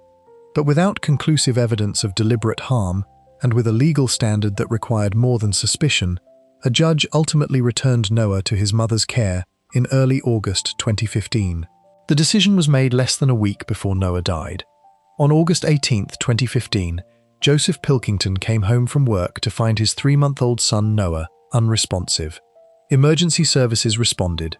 Noah was pronounced dead at the scene. 3 children, 3 deaths, all of them discovered by the same father returning from the same shift job. All of them occurring while Joseph was out of the home and Brittany was the only adult present. Investigators from the Logan County Sheriff's Office, working alongside the Ohio Bureau of Criminal Investigation, moved quickly. They brought Brittany Pilkington in for questioning the day Noah died. The interview that followed was lengthy and at times confused, and portions of it were later ruled inadmissible by the judge handling the case, because the court found that certain statements had been obtained under conditions that raised questions about Brittany's full understanding of her rights.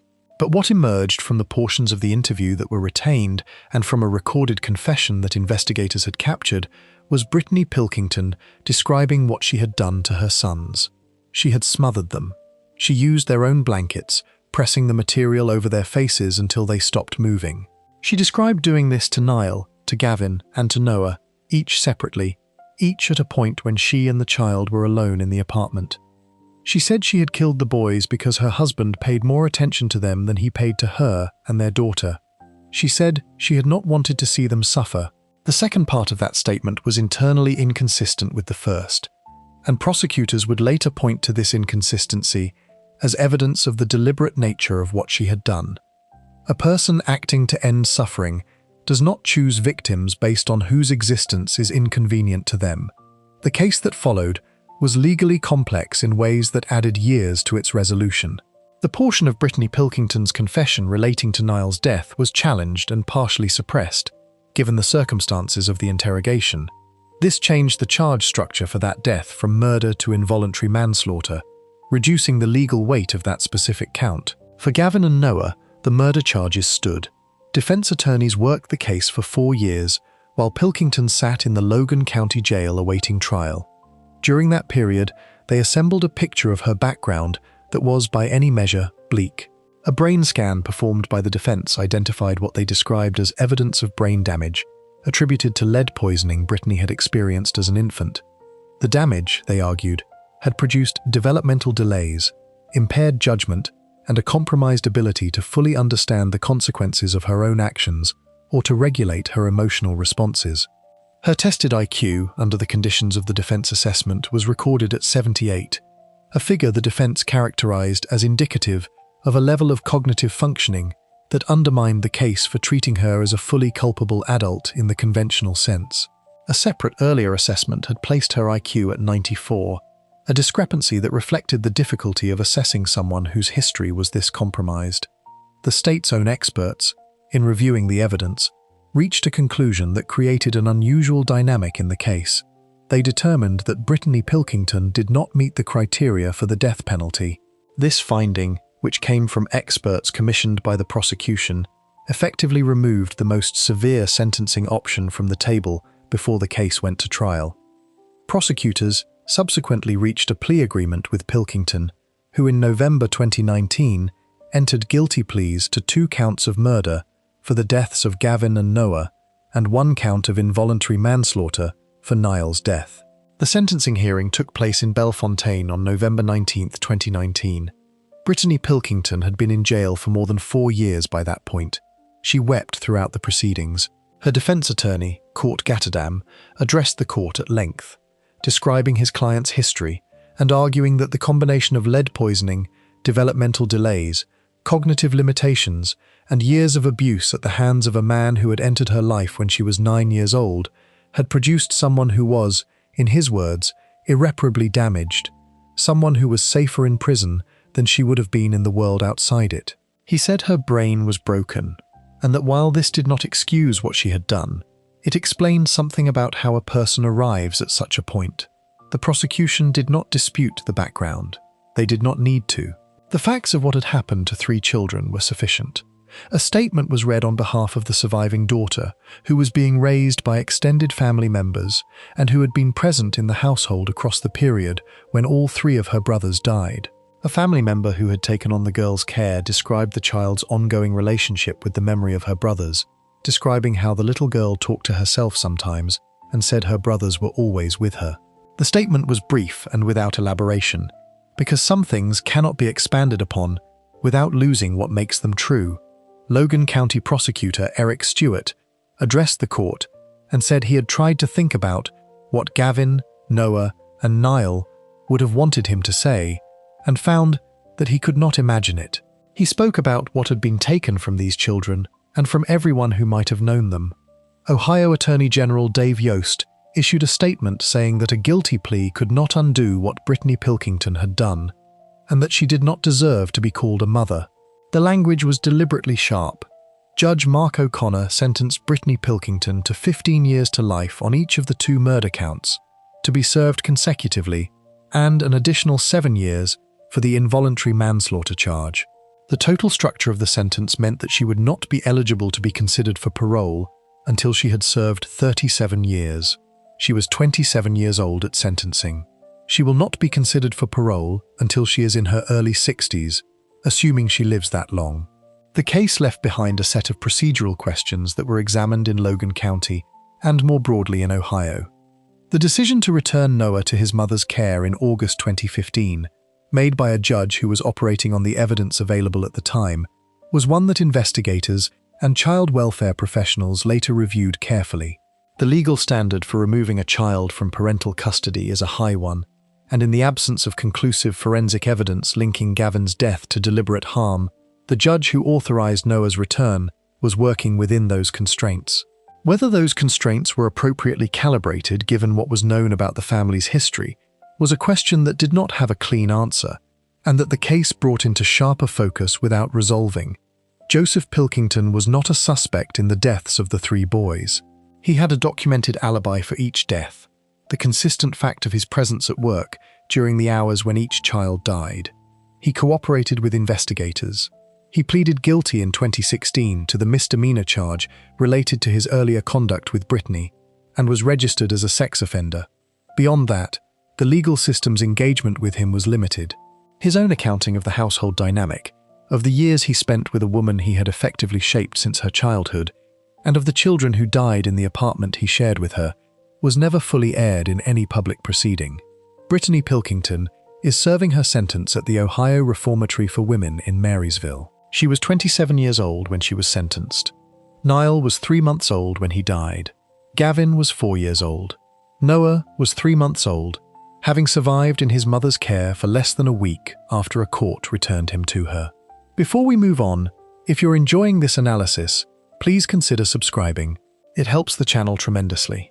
From Bellefontaine, the story moves now to the Kansas City suburbs, to the autumn of 1995, where a physician named Deborah Green set fire to her own house while her children slept inside, and where the investigation that followed uncovered something even darker than the fire itself. Case 10. Deborah Green. In the summer of 1995, a physician named Michael Farrar began getting sick in ways that none of his medical colleagues could explain. He was hospitalized repeatedly. He deteriorated each time he returned home and stabilized each time he was admitted. The pattern continued across months before blood tests eventually identified what was causing it. Ricin, a highly toxic compound derived from castor beans, with no legitimate medical application and no way to enter a person's body by accident. Someone in Michael Farrar's immediate circle had been poisoning him. That same autumn, his family home in Prairie Village, Kansas, burned to the ground while his children slept inside. Deborah Green was born in 1951 in a small town in Ohio. She was, by any conventional measure, a high achiever. She attended medical school and qualified as a physician, eventually practicing in emergency medicine and later in oncology and hematology. She was the kind of person who, from a professional distance, represented everything that a certain kind of ambition and discipline could produce. In 1979, she married Michael Farrar, who was also in medicine, pursuing training in internal medicine and cardiology. They settled in the Kansas City area, had 3 children, and built a life that looked, from the outside, like the reward for decades of hard work. The children were Timothy, born in 1982, Kate, born in 1984, and Kelly, born in 1988. Timothy was 13 at the time of the fire, Kate was 11, Kelly was 6. By the early 1990s, Deborah Green had stopped practicing medicine. The reasons were not publicly detailed in full, but accounts from the period described a woman who was struggling with chronic pain, severe insomnia, and periods of depression that had grown difficult to manage. She had begun drinking heavily. The marriage to Michael Farrar had become increasingly turbulent. He was still working, still building his career, and the distance between his professional trajectory and her withdrawal from hers appears to have been a source of significant tension. By 1995, Michael Farrar had filed for divorce. He had also begun a relationship with another woman. In the summer of 1995, Michael Farrar began to get sick. The illness was severe and puzzling. He experienced violent episodes of nausea and vomiting, abdominal pain, and a general physical deterioration that had no clear explanation, despite multiple hospitalizations and investigations by his medical colleagues. Doctors who treated him could not identify a source. He was hospitalized repeatedly, each time stabilizing somewhat before being discharged, and each time deteriorating again after returning home. The pattern was consistent and baffling. In September of 1995, Michael Farrar's blood was eventually tested in a way that identified the presence of a toxic substance. The substance was ricin, a highly toxic compound derived from castor beans. Ricin has no medical or therapeutic use and is not something that appears in a person's bloodstream by accident. Someone had been poisoning him. Investigators began working backward from that discovery. They traced the purchase of castor bean seeds, which are the source from which ricin is derived, to a store in Missouri. A clerk at the store remembered a woman ordering 10 packets of the out-of-season seeds and explaining that she needed them for schoolwork. The description the clerk provided corresponded to Deborah Green, and a tentative identification was made from a photo lineup. Records from the store confirmed a purchase consistent with the seeds on dates that aligned with the period when Farrar had first become ill. In the meantime, the divorce proceedings had grown hostile. Farrar had moved out of the family home. The custody of the 3 children had become a point of dispute. The financial arrangements connected to the separation were complicated, and by October 1995, the household was under significant legal and personal strain. On October 24, 1995, a fire broke out at the family home in Prairie Village. It started in the early hours of the morning, while the children were asleep. Deborah Green and her daughter Kate escaped the house. Timothy and Kelly did not. Timothy, 13 years old, and Kelly, 6 years old, died in the fire. The blaze destroyed the house entirely. Fire investigators who examined the scene found evidence that the fire had been deliberately set. Trails of accelerant were identified, leading back to Deborah Green's bedroom. A bathrobe found at the scene had burned in a pattern that was consistent with having been worn by someone moving through the house and setting fires in sequence. The investigation concluded that multiple points of origin had been established within the house, a finding that ruled out any accidental cause and pointed directly to arson. Deborah Green was arrested on November 22, 1995, in Kansas City. The timing of her arrest was deliberate. Investigators had been building the case carefully, aware that they needed enough to hold her, and they moved when they were confident the evidence was sufficient. She was arrested without advance warning because detectives had concluded that her behavior was too unpredictable to risk the alternative. She was held on bail set at $3 million, the highest amount ever required in Johnson County, Kansas at that point. She was charged with 2 counts of first-degree murder for the deaths of Timothy and Kelly, 2 counts of attempted first-degree murder for the ricin poisoning of Michael Farrar, and for an additional count involving Kate, who had survived the fire, and 1 count of aggravated arson. The charges, taken together, carried the possibility of the death penalty. The legal proceedings that followed moved through a preliminary period during which the defense's own investigators examined the forensic evidence against Green. What they found did not give her legal team a foundation to challenge the prosecution's case in any fundamental way. The forensic evidence connecting the arson to Green was substantial. The ricin evidence, while circumstantially assembled, was consistent and pointed clearly in one direction.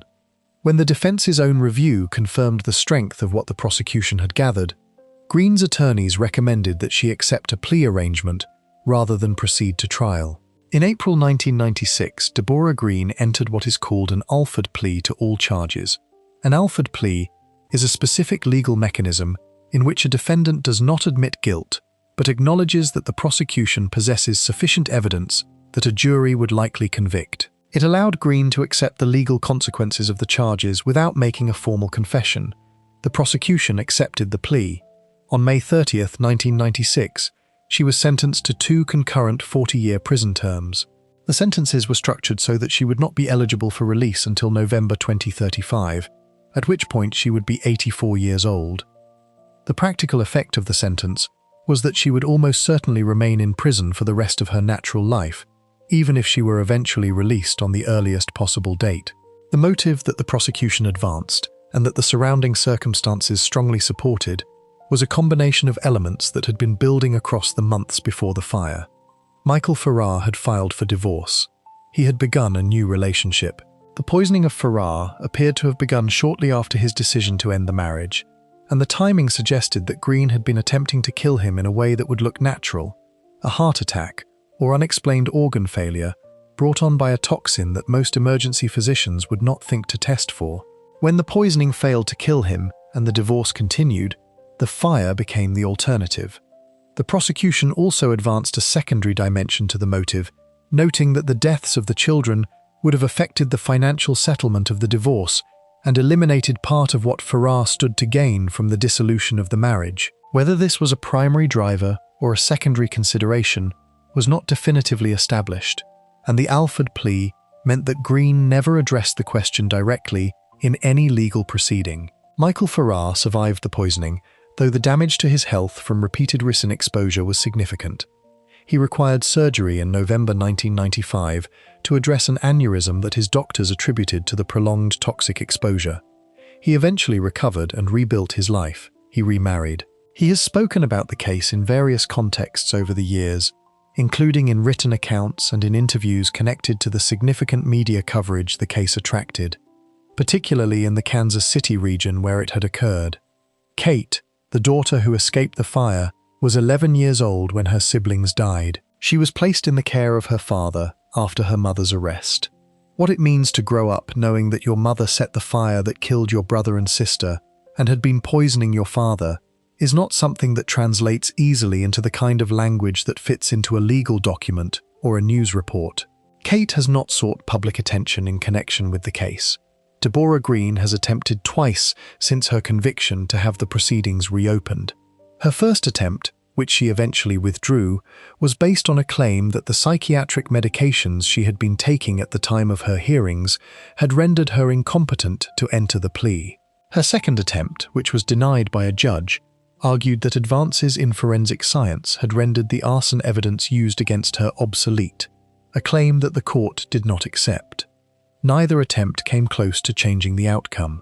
She remains in a Kansas correctional facility. She has maintained, through various channels, a position of disputing the characterization of the evidence against her. The courts that have reviewed her attempts to reopen the case have not found merit in those disputes. The case attracted substantial attention in the Kansas City metropolitan area and generated coverage that spread nationally through the mid-1990s, particularly given the combination of elements it contained: a physician poisoning her husband with a compound derived from castor beans, followed by an arson that killed 2 of her children, all unfolding in one of the wealthiest suburbs in the region. True crime coverage of the case included a book that drew on court records and investigative reporting, and the combination of professional achievement and domestic violence that the case represented made it a subject that journalists and researchers returned to across the following years. What the forensic record established was a deliberate and sustained campaign against the people in Deborah Green's immediate circle across the months of 1995. The ricin poisoning of Michael Farrar began months before the fire, requiring repeated preparation and repeated administration. The fire itself required planning, the acquisition of accelerant, the decision about when to set it, the movement through the house in sequence. Neither act was impulsive. Both required sustained intention across a period of time. Timothy Farrar was 13 years old when the house burned. Kelly Farrar was 6. They were asleep when the fire started and did not escape. Their mother was convicted, under the Alford plea, of their murders and will remain in a Kansas prison until she is at minimum 84 years old. Before we move on, if you're enjoying this analysis, please consider subscribing. It helps the channel tremendously. From the Kansas City suburbs, this story moves to St. Paul, Minnesota, where a young Hmong immigrant named Kua He strangled all 6 of her children one by one on a single September evening in 1998, and where the full weight of what had brought her to that night took years to understand. Case 11. Kua He. On the evening of September 3, 1998, Kua He put on a red dress and called her 6 children to her one at a time. She used a black piece of cloth. When emergency responders arrived at the apartment in the McDonough Homes complex on the east side of St. Paul, Minnesota, they found her lying inside the doorway with an extension cord around her neck, her attempt to end her own life having failed.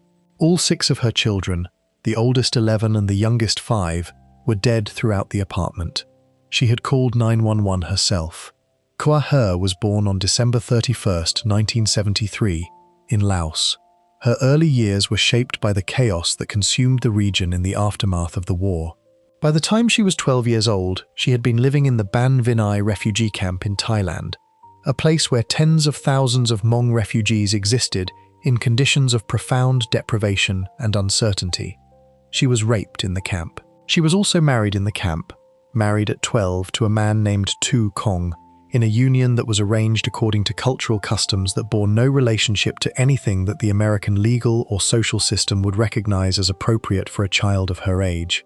By the time Kua He was 21 years old, she had 6 children. The family had been living in the United States for several years by then, resettled in St. Paul as part of the wave of Hmong refugee placement that had been ongoing since the late 1970s. The 6 children were Kuei, who was 11, Samson, who was 9, Nali, who was also 9, Tang Lung, who was 7, A, who was 6, and Tang Kei, who was 5. They lived with their mother in an apartment in the McDonough Homes public housing complex on the east side of St. Paul, a development that housed a significant number of Hmong families and that was known to local police and social services as an area where domestic incidents were frequent and where the combination of poverty, overcrowding, and the particular stresses of refugee resettlement created conditions that were chronically difficult. The marriage between Koa Her and Tu Kong had been deteriorating for years. By 1998, they were estranged, living separately, their relationship defined largely by conflict. Between 1996 and 1998, police had been called to the apartment where Koa and the children lived on at least 16 occasions, almost all of them related to domestic incidents involving the ongoing dispute between her and Tu Kong. The officers who responded to those calls got to know the family by proximity, if not by intimacy. One officer who was assigned to a community outreach program in the neighborhood had visited the apartment multiple times and knew the children, particularly Kuei, the oldest, who consistently served as the interpreter and spokesperson for his younger siblings when adults came to the door. The picture of Koa Her that emerged from the people who knew her during this period was of a woman who was loved by her children and who loved them, but who was also profoundly alone and profoundly overwhelmed. She spoke limited English, which meant that nearly every interaction with the systems around her required either a child to translate or the involvement of community intermediaries who were not always available when she needed them. She had no income beyond what public assistance provided. She had no extended family network nearby in any meaningful sense. She was 24 years old in the summer of 1998, raising 6 children in a housing project in a city where the temperature dropped below zero in winter. Without a husband, without language, without any of the structures that make it possible to manage what she was managing. Tu Kong had essentially withdrawn from active fatherhood. He appeared at the apartment sometimes, and those appearances often ended in arguments that the police were called to address, but his presence was not consistent or supportive. The burden of the children, their food, their clothing, their schooling, their medical care, their emotional needs, fell almost entirely on Koa Her. People who spoke with her in the months before September 1998 described a woman who was not coping. A woman who knew her well told journalists afterward that Koa had expressed despair about the weight of what she was carrying, that she had said she felt entirely alone, that she did not know how to go on. Whether those conversations were understood by the people who heard them as signals of genuine crisis, or whether they were absorbed as the ordinary complaints of an overburdened young mother, was a question that community members and social services professionals in St. Paul grappled with extensively after the fact. On the evening of September 3, 1998, Koa Her put on a red dress. The choice of the dress was noted in subsequent accounts and later interpreted through the lens of Hmong cultural practice, in which red carries specific ceremonial significance. She then called her children to her, one at a time. She used a black piece of cloth. She strangled each of her 6 children in sequence. Kuei was 11, Samson was 9, Nali was 9, Tanglung was 7, Ai was 6, Tang Kei was 5. When it was done, Koa Her tied an extension cord around her own neck and attempted to end her life. The attempt was not successful. When emergency responders arrived at the apartment, they found her lying inside the doorway, the cord still around her neck, the bodies of all 6 of her children scattered through the apartment. She was taken to a hospital and treated. She survived. The investigation was immediate and straightforward in its factual dimensions. There was no question about what had happened or who had done it. Koa Her had called 911 herself and reported that she had killed her children. The evidence at the scene was unambiguous. The legal question that the case raised, and that occupied St. Paul's Ramsey County legal system in the months that followed, was how to characterize what she had done and what the appropriate legal and moral response to it was. Her defense team initially indicated they would pursue a mental health defense, arguing that Koa Her had been in a state of psychological crisis so severe that the conventional framework for criminal responsibility did not apply to her circumstances. This approach was eventually set aside. On December 1, 1998, Koa Her appeared in Ramsey County Court and entered guilty pleas to 6 counts of second-degree murder, 1 count for each child. The judge, Charles Flynn, read the name and birth date of each child aloud. After each name, Koa Her sobbed and said guilty. At the sentencing hearing, her attorney described the sequence of events on September 3rd as her attorney had come to understand them from Koa Her's own account. She had made a decision, her attorney said, to end her own life.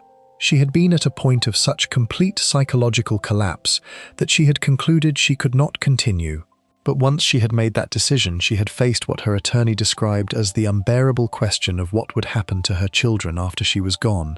She had no confidence that anyone would care for them. She had no faith that the systems around them would catch them.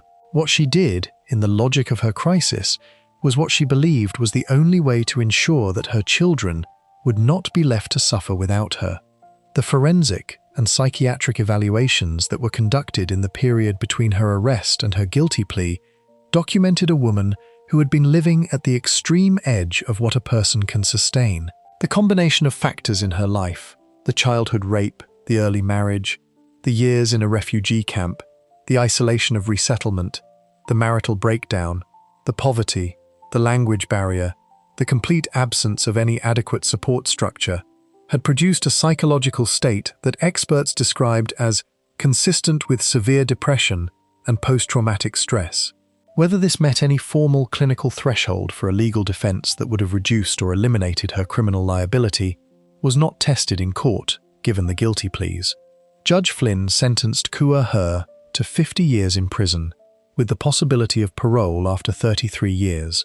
The sentence reflected the severity of what she had done while also acknowledging, in its structure, the complexity of the circumstances that surrounded it. Had she been convicted of first-degree murder rather than second-degree, the sentence would have been mandatory life without parole. The response in the Hmong community in St. Paul was not straightforward. The deaths of 6 children were a source of grief and horror. But the community also understood, in ways that the wider public did not necessarily share, something about the conditions that had produced the situation. Community leaders and advocates spoke carefully about the inadequacy of mental health resources for Hmong immigrants, about the particular isolation faced by women in Kua Her's position, about the failure of the support systems around her to reach her before September 3rd. These conversations were painful and did not excuse what had happened, but they were real and they mattered to a community that was trying to understand how to prevent what had happened from happening again. In the months and years that followed, Kua Her's case contributed to conversations in Minnesota about mental health access for refugee and immigrant communities, about the specific challenges faced by Hmong women who were isolated by language and cultural barriers from the services that existed around them, and about how community outreach programs and social services could better identify families in crisis before the crisis became irreversible. These conversations produced some changes in how St. Paul's social services operated in Hmong neighborhoods, though the pace and depth of those changes was contested by community advocates who felt they were insufficient. Kua Her had been imprisoned at the Minnesota Correctional Facility in Shakopee, the state's facility for women, for more than 2 decades by the time the case had faded from widespread public attention. Her anticipated release date, based on the structure of her sentence, was in 2032, when she would be 58 years old. What she had done on the evening of September 3rd, 1998, was not complicated in its facts. 6 children were strangled. Their mother did it. What surrounded those facts was a web of context that was not simple at all, a web that St. Paul's Hmong community, its legal system, its social services infrastructure, and the broader public each engaged with in different ways and with different conclusions. The context did not change what happened to Koei, to Samson, to Nali, to Tung Lung, to Ai, and to Tung Kei. Those 6 children died in an apartment in the McDonough Homes complex on the east side of St. Paul. The oldest of them 11 years old, the youngest 5, on an evening in early September when their mother had reached a place from which she could see no way forward. The officer who had known Koei from the community outreach visits, who had sat with the boy and talked with him about his family and his life, spoke about him after the deaths in terms that were quietly devastating. He described Koei as smart and capable, as someone who had already taken on responsibilities that most children never face, who had served as interpreter and advocate and spokesperson for his entire family at an age when other children were playing. He said that Koei had always been the one who knew how to talk to adults, who could find the words when everyone else was lost. He was 11 years old. Before we move on, if you're enjoying this analysis, please consider subscribing. It helps the channel tremendously. From St. Paul, this final case takes us back across the Atlantic to England and to a specific address in Dagenham, East London, where in December 2022, a mother named Cara Alexander made a decision that ended the lives of her two young sons, and where the full story of what happened in that house did not emerge until a jury heard it in the spring of 2025. Case 12. Cara Alexander Dagenham sits in the London borough of Barking and Dagenham, in the eastern reaches of the city where the Thames bends south toward the estuary and the landscape flattens into the broad industrial and residential spread that characterises this part of outer London. It is not a wealthy area. It has the character of a place that has worked hard across generations, shaped by the Ford motor plant that dominated its economy for much of the 20th century, and by the successive communities that have made their homes in its terraced streets and council estates since then. It is the kind of area where families live in close proximity to one another, where the routines of daily life are visible to neighbours, and where the absence of children who should be present tends, eventually, to be noticed. In December of 2022, Cara Alexander was 45 years old and living in Dagenham with her two young sons. Elijah Thomas was 2 years old. Marley Thomas was 5. The boy's father was not living with the family. Alexander was the primary caretaker for both children, and by the accounts that emerged during the legal proceedings that followed, she had been managing the household largely alone across the period leading up to December 2022. The circumstances of Alexander's life during that period were not comprehensively aired in public detail, partly because the case proceeded to trial, and partly because the specific domestic dynamics that preceded what she did were complex and contested at various points in the legal process. What the prosecution established at trial, and what the jury accepted, was that in December 2022, Cara Alexander drowned her two young sons. The precise mechanism, whether the boys died from drowning directly or from suffocation in the context of being placed in water, was a point of forensic discussion during the trial, with post-mortem examinations concluding that the cause of death was either drowning or suffocation. Alexander herself accepted at trial that she had placed the boys in the bath before they died. The discovery of what had happened came through the boys' father. He had been due to have Elijah and Marley that weekend, an arrangement that was presumably part of whatever custody or contact framework the family was operating under. When the weekend arrived and he had received no responses to his calls and messages to Alexander, he became concerned. He went to the house. When he arrived, Alexander told him that the children were upstairs sleeping. He went upstairs to see them. He found the bodies of his two sons together in the lower bunk of the bunk bed they shared, dressed in their pajamas, arranged as though they were sleeping. They had been there for some time. Emergency services were called. Police arrived. Alexander was taken into custody. The investigation that followed was handled by officers and forensic specialists working under the Metropolitan Police. The timeline they established placed the deaths in the days before the discovery, during the period when Alexander had been alone in the house with the boys, and during which no one had seen or spoken to the children. The case moved through the British legal system across the 2 years that followed the December 2022 deaths. Alexander was charged with 2 counts of murder. The trial took place at Kingston Crown Court in the spring of 2025, with the jury hearing evidence across several weeks.